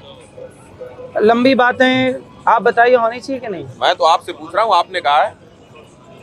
उतनी बातें कर लीजिए जिससे रिश्तों में मिठास बनी रहे। यदि आपके घर में लंबी बातों से रिश्तों में मिठास है तो कोई दिक्कत नहीं, आप 5 घंटे बात करिए, लेकिन ऐसा ना हो कि आपकी बातों के चक्कर में आपका पति, आपकी सास, आपका परिवार टूटने की स्थिति आ जाए। ऐसा कोई काम नहीं करना चाहिए कि हम बिखर जाएं। तो ये बहुत सारी बातें ऐसी कि आप बताइए कि ऐसा होना चाहिए कि नहीं। स्वामी जी जिन बातों को मंच से कह चुके होते हैं, व्यासपीठ से कह चुके होते हैं, उन पर आप पर भी डाल देते हैं कि आप बताइए ऐसा होना चाहिए कि नहीं होना चाहिए। अब मैं जरा अपने मेहमानों को भी इसमें शामिल करता हूँ, एक एक करके उनके सवाल। यहाँ आप यमुना जी के ऊपर एक और दौर हो जाए, आपका सवाल क्या है? देखिए, मेरे हिसाब से मैं बहुत स्पष्ट कहना चाहूंगा, व्यास जब श्री रामचरितमानस गोस्वामी तुलसीदास जी ने लिखा ना, होगा स्वांता सुखाय तुलसी रघुनाथ का। जो व्यासपीठ है, जो कथा मंच है, वो आत्म शांति के लिए, आत्म प्रसन्नता के लिए, आत्मा को परमात्मा से मिलाने के लिए है। और जब श्री रामचरितमानस खत्म किया तो उनका स्वांता तमा शांत है, मेरे अंदर का जो तम तो आचार्य जी क्या करते हैं? मैं वही कहना चाहता हूँ। लेकिन कुछ ऐसी कथाएं, कुछ ऐसी शब्दावली, हो सकता है इनका कहने का इंट्यूशन कहना कुछ और चाहते हो और निकला कुछ और, लेकिन वो समाज को हर्ट करने वाली हैं, वो जिहादियों को और मौका देने वाली हैं। जैसे बहुत सारी बातों को लेकर के स्पेसिफिक बात, ताकि स्पेसिफिक जवाब ले सकूं। चाहे वो मैं मैरिज वाली बात करूं भी, उस पर चर्चा हो रही बहुत बार हो गया, इसलिए मैं कहना नहीं चाहूंगा। मुझे लगता है महाराज जी के कारण व्यासपीठ रियल कम रील ज्यादा हो गया, आपकी वजह से व्यासपीठ रियल कम रील ज्यादा हो गया। भैया जी ने बताया कि रामचरितमानस को भी जलाया गया कि नहीं? आई नो जलाया गया, उसके कुछ पन्ने जलाए गए कि नहीं? दुनिया तुलसीदास जी से जब सहमत नहीं हो पाई, दुनिया जब सीता मैया से सहमत नहीं हो पाई, तो लोग मेरे से सहमत हो जाएंगे सारे लोग। एक चीज जानना चाहता हूं, इसलिए कथा तो रियल ही होती है 3 घंटे, उस 3 घंटे में 30 सेकंड की रील लोग निकाल के डालते हैं। आप 30 सेकंड का सुन करके यदि निर्णय लेना चाहेंगे तो आप किसी निर्णय तक नहीं पहुंचेंगे। आपको निर्णय लेना है तो पूरी 3 घंटे की कथा सुननी पड़ेगी।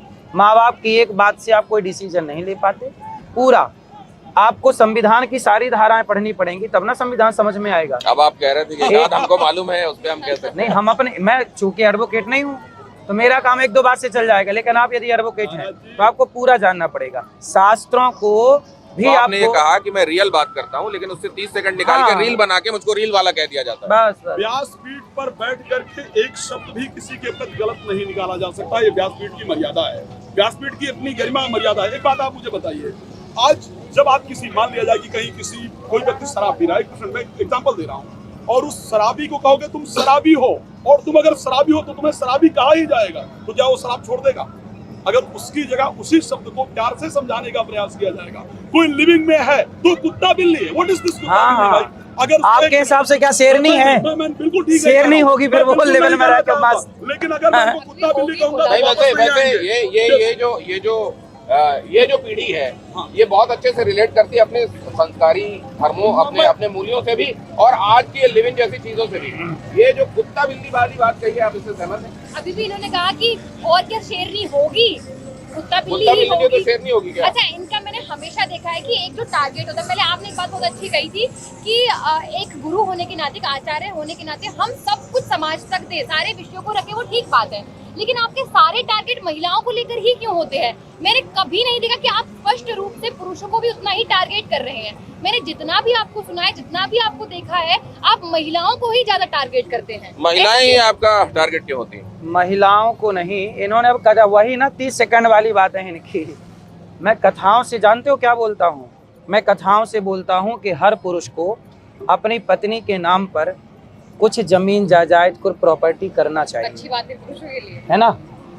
पुरुष क्या करे, महिलाओं को प्रॉपर्टी नाम पे करे। बेटा सुनो, पहले पूरी बात सुन लो।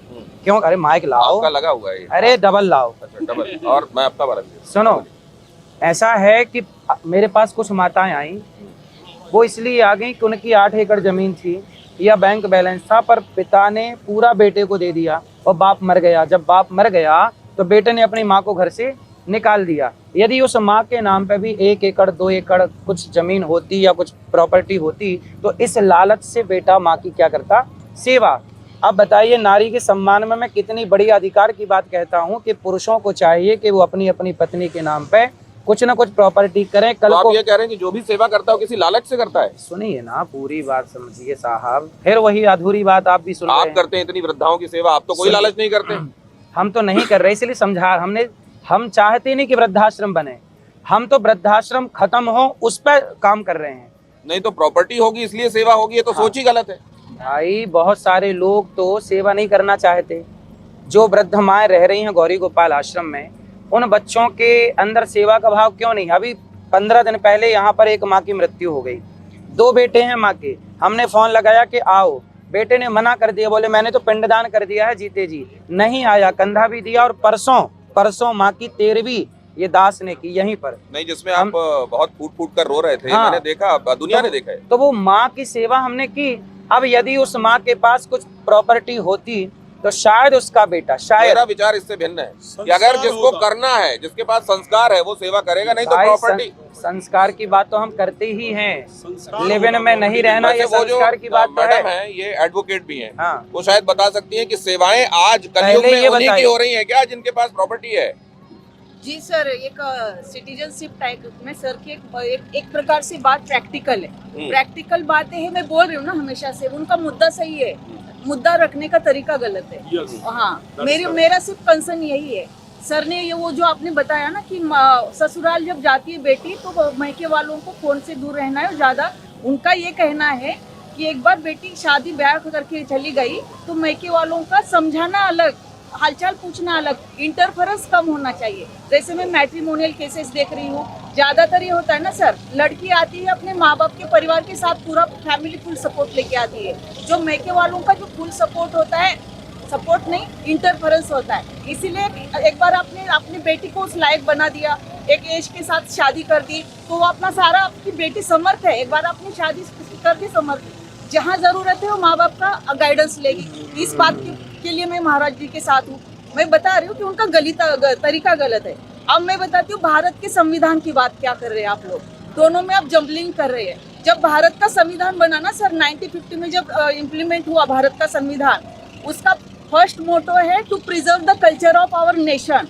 भारत की संस्कृति का जतन करना ये हमारे भारतीय संविधान का धर्म है, और भारतीय संविधान का रक्षण करना और प्रोटेक्ट और उसको पालन करना ये हमारा धर्म है। इसीलिए ये तीनों इंटरकनेक्टेड चीजें हैं। ये सनातन धर्म से आ रहे हैं। तीनों ये कह रहे हैं कि स्वामी जी जो कहते हैं वो कई बात ठीक कहते हैं लेकिन गलत कहते हैं। जो मुद्दे है ना sir, let me finish it. तरीका गलत होता है। मुझे लगता है एक जनरेशन गैप है कि समाज में निकल नहीं रहे हैं, समाज में क्या चल रहा है और हमारे वाली जनरेशन क्या सोचती है और जैसे मॉडर्नाइजेशन को जब हम कैप्चर कर रहे हैं, देख रहे हैं, तो उसमें हम एक कंफर्ट देख रहे हैं कि अब नहीं तो आप लिव इन की समर्थक हैं? नहीं, मैं लिव इन की बिल्कुल समर्थक नहीं हूँ, बिल्कुल सर भी मैं नहीं आपको हूँ। क्लियर तो कर दूं। कुत्ता बिल्ली बोले जाने की नहीं, क्यों सर, ये गलत है। सर। तरीका, आप शब्दों को कैसा प्रयोग कर रहे हैं उस गद्दी से, क्योंकि आपको देखकर पूरा समाज सीख रहा है। वो समाज ये कुत्ता बिल्ली वो कहते बोलना हैं कई सीखे। बार सीधे शब्दों में लोग नहीं समझते, इसलिए ऐसा शब्द इस्तेमाल ये कर आपकी रहे हैं। लेकिन आप नहीं कर गलत सकते वो। अंडरस्टैंडिंग है आप महाराज एक जी की। उसकी मर्यादा तो हमारे नहीं करेंगे तो कौन करेगा? हमारे सर, यहाँ सदा से कुत्ते बिल्ली काय में रहते आए हैं, बताइए, आपकी भाषा में बताइए। हमारे यहाँ अनादि काल से कुत्ते बिल्ली किस में रहे हैं? लिविन, वो पुरानी आज जिसे आप लिविन कह रहे हैं, मेरे पास वो एक पहले क्वेश्चन कुत्ता बिल्ली लिविन में, आज इसके संग कल उसके संग। ये भारतीय परंपरा नहीं है। अंग्रेज यदि चले गए तो अंग्रेजों की संस्कृति हम क्यों फॉलो करें? हम तो भारतीय हैं। अब आपने जैसे एक चीज कही कि किसी पति का, किसी महिला का पति जो है वो किसी भी सूरत में पूजनीय है, ये शास्त्र भी कहते हैं। क्रोधी अति दीना, वो आपने अनुसुईया और सीता जी के प्रसंग की बात करते हुए कहा कि कैसा भी है पूजनीय है, लेकिन उसी में अन्न आपने बहिर क्रोधी अति दीना, ऐसा ऐसे उपति उपति कर। का क्रिया किया अपमाना, नारी भाव जमपुर दुखनाना। नहीं, वो आप जब ये कह रहे हैं तो उसमें एक चीज और जोड़ते हैं आप ये कहते हैं कि मान लो उसके बावजूद तुम्हारे समझाने, तुम्हारी कोशिश करने के बाद भी अगर वो शराब पीना नहीं छोड़ रहा है, अगर वो मान लो अपनी बुरी आदतें नहीं छोड़ रहा है, तो अपना प्रारब्ध समझकर, अपने किए हुए बुरे कर्म समझकर वो टाइम काट लो। देखिए, यहाँ दो बातें हैं। यहाँ हम ये नहीं कह सकते कि ऐसे आदमी को आप झेलती रहिए। क्यों झेलना? आपने कहा है कि अलग क्या होना, अलग होके क्या करोगी? जिसको दूसरे को पकड़ोगी वो ठीक होगा। ये आपके शब्द हैं जो मैं बता रहा हूँ। मैंने इसलिए दो बातें कही ना, कि दूसरी बात तो सुनिए। देखिए, शरीर में यदि घाव हो जाता है तो समय पर भर जाता है कि नहीं? प्रकृति भरती है ना चीजों को। कोई व्यक्ति बिगड़ा है, मेरे पास ऐसे हजारों लोग हैं, एक दो नहीं, जो पहले बहुत बिगड़े थे और अब बहुत सुधर गए।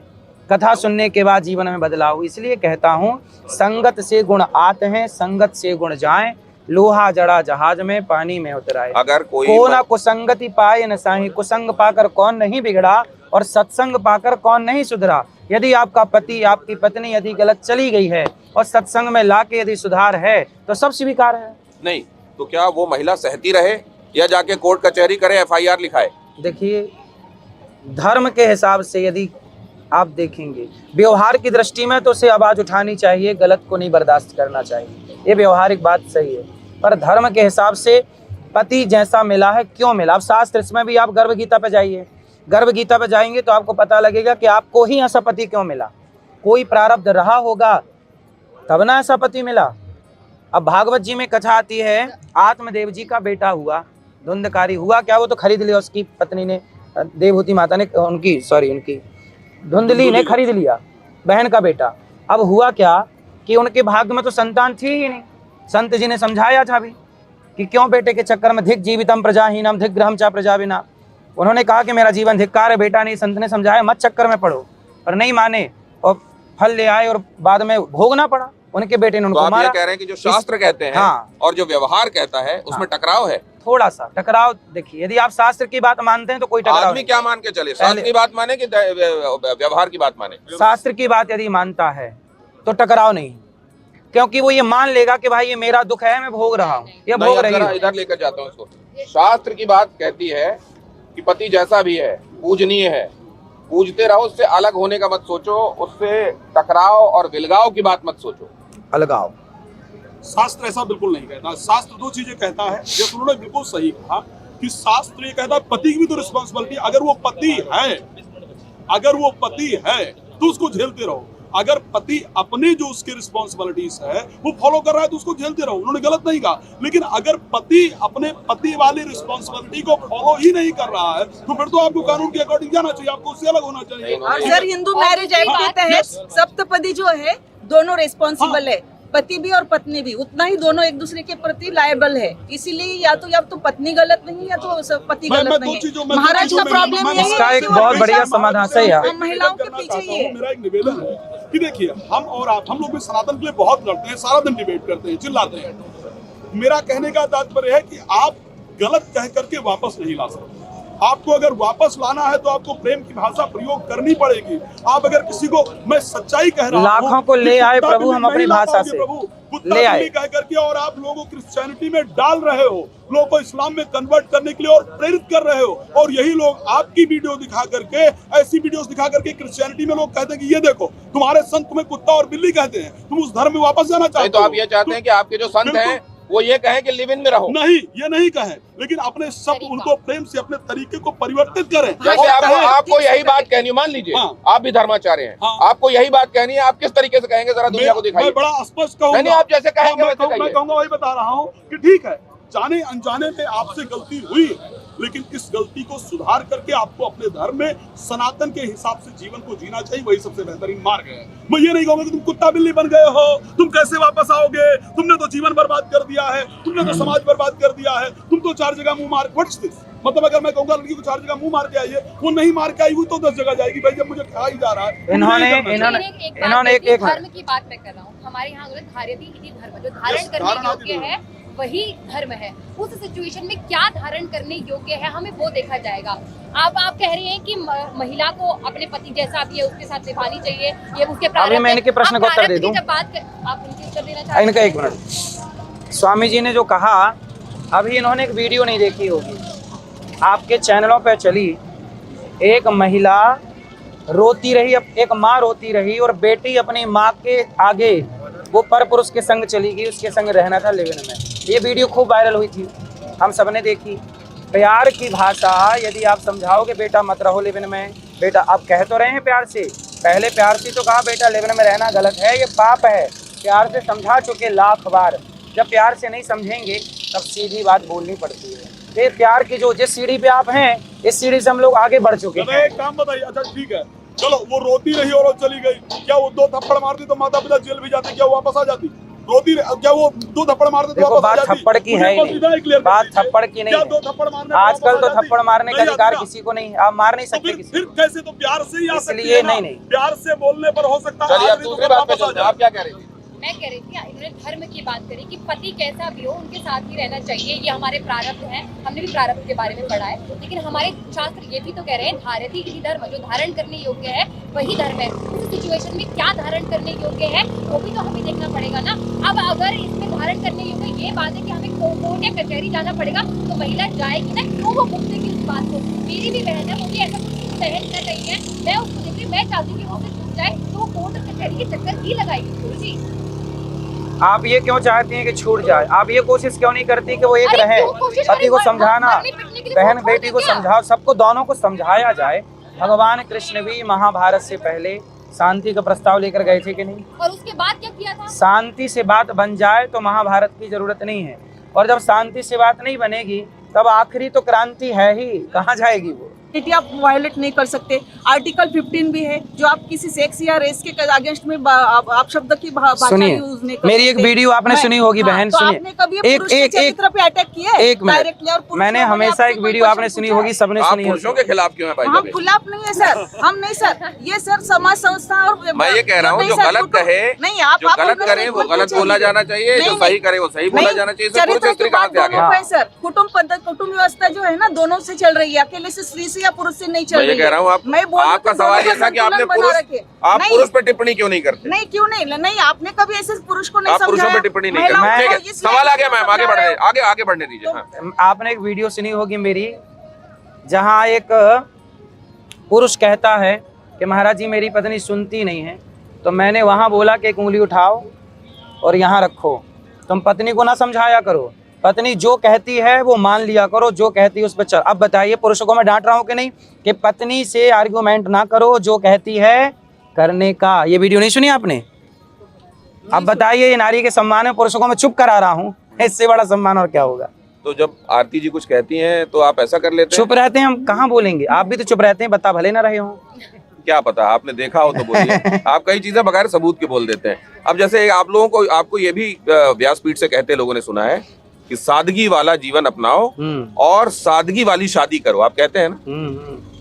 फिर आप अभी एक ऐसी शादी में गए थे जिसमें बड़ा जंका मंका था। तो भाई हम तो बाराती हैं, तो हम तो नाचेंगे, अपना धर्म निभाएंगे। आपको बुलाए हैं तो आप भी नाची। बाराती का मतलब क्या? नाचे नहीं, खोपट फ्री का खा के आ गए। तो मतलब आप ये तो कह रहे हैं नाच कि के तो चुकाओ। आपकी बिरादरी वाले लोग भी आपकी बात नहीं मान रहे हैं कि सादा रखें उसको? नहीं, सब मानते हैं, देखिए सादा शादी तो नहीं थी वो। मैं अपनी गारंटी दे, किसी व्यक्ति विशेष पर क्यों टिप्पणी करना है? अरे मेरी अपनी बात है, मेरी अपनी स्वतंत्र। आप शादी ब्याह कर रहे हैं, आपकी शादी ब्याह में किसी को टिप्पणी करने की क्या जरूरत है? मैं कह रहा हूं, मेरा धर्म आपकी है, निगाह में वैसी शादी मैं किया जाना बाराती ठीक हूँ। है? पहले ये बताइए, आप ये बताइए, वैसी शादी आपकी निगाह में किया जाना ठीक है? भाई आपके पास है सब तो करिए, क्या दिक्कत है, कौन रोकेगा? तो फिर आप क्यों कहते हैं सादा करो? आप ये कहिए कि हैसियत है जैसा वैसा करो। मैंने कब बोला?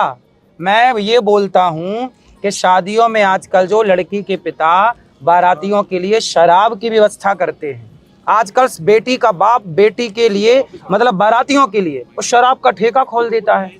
आप जान स्वीकार है ये बात? जी होता है। बताइए, विवाह एक यज्ञ है। विवाह क्या है? एक यज्ञ है, वहाँ हवन होता है, आचार्य जी मंत्र पढ़ते हैं। तो आप जो ये पूरी बात आज सुनिए। स्वामी जी जो कह रहे हैं वो ये कह रहे हैं कि शराब जैसी चीजें, उच्छृंखल चीजें नहीं होनी चाहिए, बाकी जंका मंका हो तो चलता है। विवाह एक यज्ञ है, यज्ञ है, उसे यज्ञ ही मान लीजिए, क्योंकि वो वहां से पति पत्नी बन करके वो यज्ञ के अधिकारी हो रहे हैं। वहां शराब का क्या काम है बताइए? वहां मांस का क्या काम है? तो बात सादा से शराब तक पहुंची। अब इधर आते हैं। ये आज के समाज, आप कैसी शादी करेंगी, शादी वाली या थोड़ा जंके मंके वाली? नहीं, मेरा तो जैसा इच्छा होगी मैं वैसा करूँगी, वो छोड़ दीजिए। मुझे ऐसा लगता है गुरुजी कि एक जनरेशन गैप जो आ गया है, शायद आप समाज में जो निकल नहीं रहे हैं उसकी वजह से एक जनरेशन गैप आ गया है, और आप शायद उस चीज़ को आप समाज में नहीं। आप ये बताइए, जनरेशन गैप आ गया है तो जितना इनको लगा के वहाँ यूट्यूबर्स में देखता हूँ, कोई पॉपकॉर्न खाते हुए देख रहा है, कोई बिस्किट खाते हुए देख रहा है। ये एक बात है, क्योंकि मैं एक सोशल मीडिया इन्फ्लुएंसर हूँ, मैं सोशल मीडिया पे जो देख रही हूँ आपकी वजह से मैं कहूंगी ये बात, क्योंकि आपकी वजह से आज धर्म गुरुओं को एक मजाकिया तौर से देखा जा रहा है और धर्म गुरुओं को कोई सीरियस ले नहीं रहा है। मैं इसको इस तरीके से ले जाता हूँ कि वो जिनको मीमांसाचार्य होना चाहिए वो मीमसाचार्य होते जा रहे हैं क्या? देखिए, शास्त्रों की गहराई जब गहरे आप सवाल करेंगे तो गहराई निकल के आप मीमांसा के सवाल करिए, वेदांत के प्रश्न करिए। आपने एक भी वेदांत का प्रश्न किया? जब आप बातें गहरी करेंगे नहीं तो उत्तर क्या पाएंगे? तो वो जो आप कहते हैं जिसमें बनते हैं मीम्स, वो क्या है? वो परीक्षित जी ने जो भी पूछा है वो गहराई की बात पूछी है। आपके सबसे ज्यादा मीम्स क्यों बनते हैं बताइए? प्यार बहुत करते हैं ना लोग हमसे। चलिए, अब ये आखिरी सवाल है, इसके बाद हमको इसको वाइंड अप करना महाराज जी ने पड़ेगा। कहा कि अभी तक कोई शास्त्र की बात नहीं की गई है, शास्त्र का प्रश्न, इसलिए मैं शास्त्र की ही प्रश्न कर रहा हूँ। हाँ, पूछिए। महाराज जी, आप कृष्ण कथा करते हैं, राइट? आप राम कथा करते हैं, क्या राम या कृष्ण को समझाया आपने? राम या कृष्ण को समझाया आपने? मुझे लगता है नहीं, मैं इसलिए कह रहा हूँ। अब आप ही उत्तर दे रहे हैं, आप ही प्रश्न कर ले रहे हैं। उत्तर में ही मेरे प्रश्न है। श्री रामचरितमानस के अंतर्गत सुर्पनखा आती है लक्ष्मण जी के पास, और लक्ष्मण जी राम जी के भाई और कहते हैं, सुन सुंदरी में उनकर दासा। राक्षसी को भगवान राम सुंदरी कहते हैं, भगवान राम के भाई लक्ष्मण सुंदरी कहते हैं। आपने कुब्जा का नाम सुना होगा, है ना? त्रिवक्रा लोग कहते थे, लेकिन कृष्ण ने उसको सुंदरी कहा है। लेकिन बस यही प्रॉब्लम आ जाती है कि हम कथा उनकी करते हैं लेकिन पालन ही उनको नहीं कर पाते। वो मंत्रा के बारे में बताते तो हैं, वो नहीं सुन रहे हैं। मैं मंत्रा की बात नहीं कर रहा हूं, मैं उसी प्रश्न पर दोबारा आ रहा हूं कि हम अपने ही समाज की बहन बेटियों को फिर व्यास मंच से अपमानित कैसे कर सकते हैं भाई? जब उसी राधा की हम कथा करते हैं, उन्हीं माँ राधा की कथा करते हैं, उन्हीं माँ सीता की कथा करते हैं, उन्हीं राम की कथा करते हैं, उनके पद चिन्हों पर चलते क्यों नहीं है? फिर अपने आप को व्यास। तो आप ये कहते हैं कि वो ये कहें जय शूरपनखा, जय शूरपनखा नहीं कहूंगा, ये कहें। नहीं, अगर भगवान लक्ष्मण कह सकते हैं सुन सुंदरी में उनकर दासा, राक्षसी को सुंदरी कह सकते हैं, तो मैं अपने समाज की किसी भटकी हुई बहन बेटी को बहन बेटी कह सकता हूं और वापस अपने धर्म में आने के लिए प्रेरित कर सकता हूं। पूछिए इनसे कि राम जी ने ताड़का को क्यों मारा? फिर ताड़का को जय ताड़का बोलते राम जी काहे मारा? ताड़का को भगवान राम ने मारा, लेकिन गुरु के कहने पर मारा। पहले मारा तो किसी के कहने पर मारा। वो नारी है भाई, जो मारने योग्य से मारा जाएगा, जो पूजने योग्य वो पूजा जाएगा। कहा इसको बद किया, गुरु की आज्ञा का उन्होंने पालन किया, ताड़का को मारा नहीं, इसको बांध रखे। जो ताड़का को मारा लेकिन अहिल्या को तारा भी तो। अरे तो जो तारने की बात आएगी तो अहिल्या का नाम लिया जाएगा, मारने का बात आएगा ताड़का का नाम लिया जाएगा। क्या बात कर रहे हैं स्वामी जी आप? अगर वो सुंदरी कह सकते हैं तो हम क्यों नहीं? तो सुंदरी जो होगी उसे सुंदरी कहा जाएगा और जो मंथरा होगी उसे मंथरा कहा जाएगा। आश्रम से लेकर गौरी गोपाल आश्रम से लेकर यहाँ यमुना जी की गोद तक, न जाने कितनी सारी बातों पर, आपके मन में उठने वाले सवालों पर हमने यहाँ आचार्य जी के सामने बात रखी, और हम जहाँ पर चूके वहाँ पर हमारे साथ मौजूद मेहमानों ने अपने दिल की बात रखी और उन्होंने उसका जवाब दिया। कई बार वो कहते हैं भाई है मंथरा तो बोलेंगे मंथरा, मीडिया में है मंथरा, लेकिन वो कह देते हैं कुछ है मंथरा। क्या ये कुछ कह देने से सब्जेक्ट टू कंडीशन, वो जो स्टार एक लग जाता है, कंडीशन सप्लाई, उससे चीजें ठीक हो जाती हैं क्या? या दूसरे ये कह देने से कि मैंने शादी में शराब का विरोध किया है, शादी में बेतहाशा खर्च और जंके मंके का विरोध नहीं किया। क्या ऐसा कह देने से उनकी कही हुई बातों का समाधान हो गया क्या? और ये कह देने से कि मैंने जो कहा था महिलाओं के संदर्भ में, विवाह के संदर्भ में और 24 साल की उम्र तक आते आते वो क्या कर गुजरती हैं इसके संदर्भ में, मैंने सबके बारे में नहीं कहा, कुछ के बारे में कहा। और उनके संदर्भ में अगर इन भाषा का प्रयोग करते हुए नहीं कहूंगा तो फिर प्यार से समझाकर तो समाज ने देख लिया है, उसका हासिल क्या हुआ? क्या इन बातों से आज आपको समाधान मिला तो आपकी प्रतिक्रियाओं में नजर आएगा। अलग अलग प्लेटफॉर्म्स पर जब ये बातें डलेंगी और आपकी प्रतिक्रियाएं आएंगी, और नहीं हुआ तो हम एक बार फिर से स्वामी जी के पास पहुंचेंगे उनका जवाब लेने के लिए। बहुत धन्यवाद। बार बार स्वामी जी, आइए। आपने वक्त राधे निकाला। राधे राधे राधे राधे राधे राधे।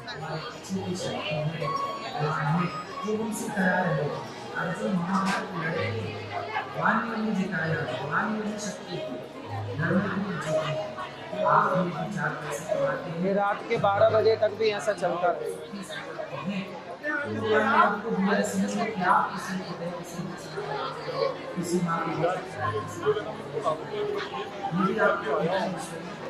टीवी लगी है। 300 ऐसी माएँ हैं जो उनके बच्चे घर से निकाल देते हैं। माँओं की मृत्यु हो जाने पर भी बच्चे घर से नहीं आते तो उनको कंधा देना सब सेवाएं। एक बहुत बड़ा विषय है और ये शायद सबसे बड़ा धर्म, और ये इन माताओं के लिए जो आपने पुत्र के रूप में कार्य किया है, इससे बड़ी सेवा नहीं हो सकती। सभी माँओं की दवाई 1.5 लाख 2 लाख 3 लाख की भी दवाई होना हो तो उनकी दवाई निःशुल्क है। और ये लोग आरोप क्या लगाते हैं कि आप माताओं से पैसे लेके रखते हैं। अभी इनकी पैसे देने की वो तो और सब possible ही सामान्य नहीं है, घर वो की दिख माँ रहा है, है, बिल्कुल सही है। कोई अमीर घर की माँ नहीं है। क्या बात, ये बहुत ही सुंदर कार्य। आरोप लगाना, लोग ऐसे ऐसे आरोप लगाते हैं। बिल्कुल। और एक बात ध्यान रखिए स्वामी जी, अगर कुछ अच्छा आप करने जाएंगे ना, हाँ। और आप ये सोचे, आपने वो बात बिल्कुल सत्य कहा था उस डिबेट में कि जब माता सीता और भगवान राम को नहीं छोड़ा, हाँ है नहीं? सही है। और आप जो अच्छा कार्य कर रहे हैं, अच्छे कार्य करने वालों के ऊपर तो आरोप लगाने वालों पर तो लगा ही रहता है।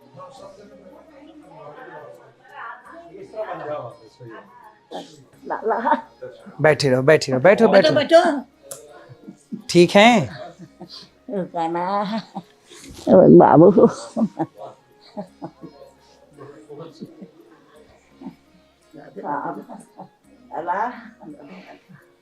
आप लोग धक्का भी तो दे रहे हो। बात तो हम तो राहुल, ये मैया के ना ऑपरेशन पाँव घुटनों का करवा देना। तुरंत दिल्ली भेजो इनको, बड़े हॉस्पिटल में इनका, और पाँव उसके बोल दो कि शुरुआत करें। कहाँ से शुरू हो इनका इलाज? के ऊपर आवाज उठा रहे हो, पाप कर रहे हैं, ये सत्यता है। ये बहुत सुंदर। आज ये सब, ये माँ गिर गई थी, इनका ऑपरेशन कराए, ठीक है अभी। सभी माएँ हैं। वो मैया हैं, वो खड़ी हैं, उनको दिखता नहीं है, दिखना बंद हो गया तो बेटा छोड़ के चला गया, उनको दिखता नहीं है। मैया मैया, कथा का टाइम हो गया हमें, इसलिए अभी आज रुकेंगे आप शाम को? नहीं, मैं आज निकल जाऊंगा, मुझे 5 बजे एक्चुअली 3 बजे से कथा मैं है। किसी दिन पक्का आऊंगा, फिर आराम से आपके साथ एक दिन। फिर अब मैं तो बच्चों को लेकर एक दिन आऊंगा। हाँ। इतना सुंदर मैंने देखा है आज यहाँ का जो आप। जय श्री राम। मैं आचार्य राज मिश्रा। आप लोग रोज देखते हैं, हम लोग डिफरेंट टीवी चैनल्स पर होते हैं और बहुत सारी चीज़ों पर डिबेट होती है। बहुत सारे ऐसे मुद्दे होते हैं जो धर्म से रिलेटेड होते हैं, समाज से रिलेटेड होते हैं। कई बार महाराज को लेकर के बहुत सारे मुद्दे उठे। आज मेरा सौभाग्य है कि मैं महाराज जी के साथ हूँ और एक्चुअल मैं सच्चाई बताऊं, बहुत सारे धर्म स्थलों पर दर्शन करने का, बहुत सारे संतों के दर्शन करने का सौभाग्य प्राप्त हुआ। लेकिन जो व्यवस्था मैंने आज गौरी गोपाल आश्रम में आकर के एक्चुअल में देखी, मैं सत्य बता रहा हूं आप सबको। हम लोगों ने एक कार्यक्रम किया TV9 के लिए जिसमें महाराज जी के मैं अगेंस्ट था। आप सब लोग उस कार्यक्रम को देखेंगे। लेकिन उसके बाद ऐसा सौभाग्य प्राप्त हुआ कि दोपहर में लंच का समय था तो महाराज जी के साथ आश्रम में आना हुआ। लेकिन एक्चुअल में जो व्यवस्था मैंने देखी है, एक्चुअल में जो देखी है, इतने लोगों के लिए भोजन की व्यवस्था, और भोजन भी उस प्रकार का जो शायद लोग चाहते हैं। लोग खिचड़ी बांटते हैं, लेकिन यहां वो भोजन मिलेगा जो एक्चुअल में लोगों के लिए होना चाहिए। दाल, चावल, रोटी, सब्जी, और एक बात और कह रहा हूं, बाकायदा रोटी में घी लगी हुई ही मिलती है। तो ये व्यवस्था देख करके माताएं, किसी को मैंने देखा कि उनके नेत्र नहीं, उनके परिवार वाले छोड़ गए हैं और उन माताओं का प्यार। बहुत बार ऐसा प्रश्न उठा है कि नहीं जी, महिलाओं के लिए महाराज जी ने ये बोल दिया, लड़कियों के लिए महाराज जी ने ये बोल दिया। ये सत्यता है कि अगर संत अपने मंच से आवाज नहीं उठाएगा तो आज एजेंसियां और सरकार सो रही हैं, कोई आवाज उठाने को तैयार नहीं होगा। और ये भी सत्य है, मैंने बहुत स्पष्ट रूप से कहा कि आप जब कुछ अच्छा करेंगे तो निश्चित रूप से लोग आपके विरोध में खड़े होंगे। लेकिन जब मैंने उस माता को देखा तो मेरी आंखों में आंसू आ गए कि जिसकी आंख नहीं है और उसके बच्चे ला करके आश्रम में छोड़ गए, और महाराज जी उस माता को अपनी माँ की तरह प्यार कर रहे हैं और उसको पाल रहे हैं। वो माँ जिसके घुटने का ऑपरेशन होना है, और मेरे सामने की बात है, दूसरे की होती तो अलग बात है कि इसको दिल्ली भेजा जाए। एक का ऑपरेशन हो चुका है, वो चल रही हैं, दूसरे का कि इनको दिल्ली भेजा जाए और इनका ऑपरेशन कराया जाए, जो भी लग सकता है वो हम देंगे। तो ये सारी परिस्थिति देख करके मैं आप सबको एक बात कहना चाहूँगा, भाई मीडिया में क्या चल रहा है, सोशल मीडिया में क्या चल रहा है, लोग क्या दिखा रहे हैं, वो डिफरेंट है। उसको मत एक्सेप्ट कीजिए, उस पर भरोसा मत कीजिए। मैं सत्य कहता हूं, अगर आपको देखना है तो आप आश्रम आइए और उस पूरी व्यवस्था को देखिए, देन उस पर डिस्कशन कीजिए। मैं बहुत सारे कार्यक्रम ऐसे रहे हैं जहां अगेंस्ट ही बोला हूं, बिल्कुल सत्य, आप सब लोगों ने मुझे देखा होगा। लेकिन क्योंकि मैंने भी सच्चाई को आकर के, मेरा जब तक मैं सच्चाई देखता नहीं हूं तब मैं उसको एक्सेप्ट नहीं करता हूं। लेकिन महाराज आपका धन्यवाद करना चाहूंगा, और मैं एक बात आपको बड़ा स्पष्ट कहना चाहूंगा कि आप जो कार्य कर रहे हैं ना, उसमें आप इस विरोध की बात नहीं कर रहा हूं, बड़े बड़े विरोध आपके सामने आएंगे। हो सकता है अभी आपको प्रदेश के लोग विरोध कर रहे हैं, आप सनातन के लिए और काम करेंगे तो आपको विदेश के लोग भी विरोध करेंगे। आपको उस विरोध के लिए भी तैयार रहना होगा। लेकिन ये सोच लीजिए, ये कहा जाता है कि जब तक विरोधी ना हो हमारे जीवन में, प्रशंसक हो ना हो, लेकिन विरोधियों की कमी नहीं होनी चाहिए। तो मैं बहुत धन्यवाद करता हूं, और उन सभी माताओं की तरफ से धन्यवाद करता हूं जिनकी आप सेवा कर रहे हैं। मैं क्षमा चाहूंगा, मैंने अगर आपके बारे में कुछ जाने अनजाने में गलत बोला हो तो उसके लिए मैं क्षमा चाहूंगा, और भगवान आपको बढ़ाएं। आशीर्वाद है। देखिए, आप संत ना होते जगत में तो जल जाता संसार। हमने भी कहीं ना कहीं जी समाज की सेवा करने की प्रेरणा संतों से, महापुरुषों से ही ली है, और संतों की सेवा ही चल रही है। मैं कभी किसी के प्रति ये भेदभाव नहीं रखता, गिलानी कि हमारे लिए आपने ऐसा बोल दिया, कोई बात नहीं। कुछ दिन पहले, अभी 2-3 दिन पहले यहाँ पे जो मेरा पुतला जलाए थे वो लोग आए। अच्छा, उन्होंने कहा कि बड़ी पुतला जलाया था? हाँ, मेरा। दुर्भाग्यपूर्ण, और कुछ नहीं हो सकता है। और बाद में आके बोले कि मेरे से गलती हो गई। जब सेवा, जब गौरी गोपाल लोग आते हैं और जब देखते हैं ना, तो वो समझते हैं कि हमने कितनी बड़ी गलती की। आज पूरे भारत में सबसे बड़ी रसोइयों में एक रसोई गौरी गोपाल जी, वो दिख रही है, मैंने देखा उसको करके। गुरुकुल चल रहा है, 150 बच्चे पढ़ रहे हैं। मैं तो समाज से भिक्षा मांग मांग के जितना हो पड़ रहा, समाज की सेवा ही कर रहा हूं। और मैं चुप रहता हूँ, कोई कुछ कहता है मैं जवाब भी नहीं देता। आपने देखा होगा, नहीं, बहुत कम। यस, लेकिन मैंने कोई जवाब नहीं, जो जवाब देना था एक्चुअल वो मैंने जवाब दिया। देखिए, जो महाराज आप कह रहे हैं ना, उसको समाज जानता है कि ये सच्चाई है समाज की, ठीक है। और ये भी सत्य है कि जो आप कह रहे हैं वो कहने की किसी की हिम्मत नहीं है। मंच पर बैठ करके चिकनी चुपड़ी बातें करना बहुत आसान है, लेकिन मंच पर बैठ करके सच्चाई का बयान करना बहुत मुश्किल है जी। और एक्चुअली मैं आप बच्चों की, मैंने आपका गौशाला देखा, इतना बड़ा गौशाला और इतनी सारे गौओं की सेवा, और सच्चाई भाई आपके यहाँ जो भोजन की व्यवस्था चल रही है उसमें जाति पाति धर्म नहीं पूछा जा रहा, जो आए वो भोजन करे जाए। तो मैं आपसे एक निवेदन करूंगा, आप इस प्रकार के कार्य करते रहिए, और सच्चाई है कि जब आप करेंगे तो लोग आवाज उठाते रहेंगे। लेकिन कड़वी बात संत को ही कड़वी बात कहनी चाहिए, बिल्कुल। इसलिए चिकनी चुपड़ी बातें करने के लिए तो राजनेता और बाकी सब लोग भरे पड़े हैं।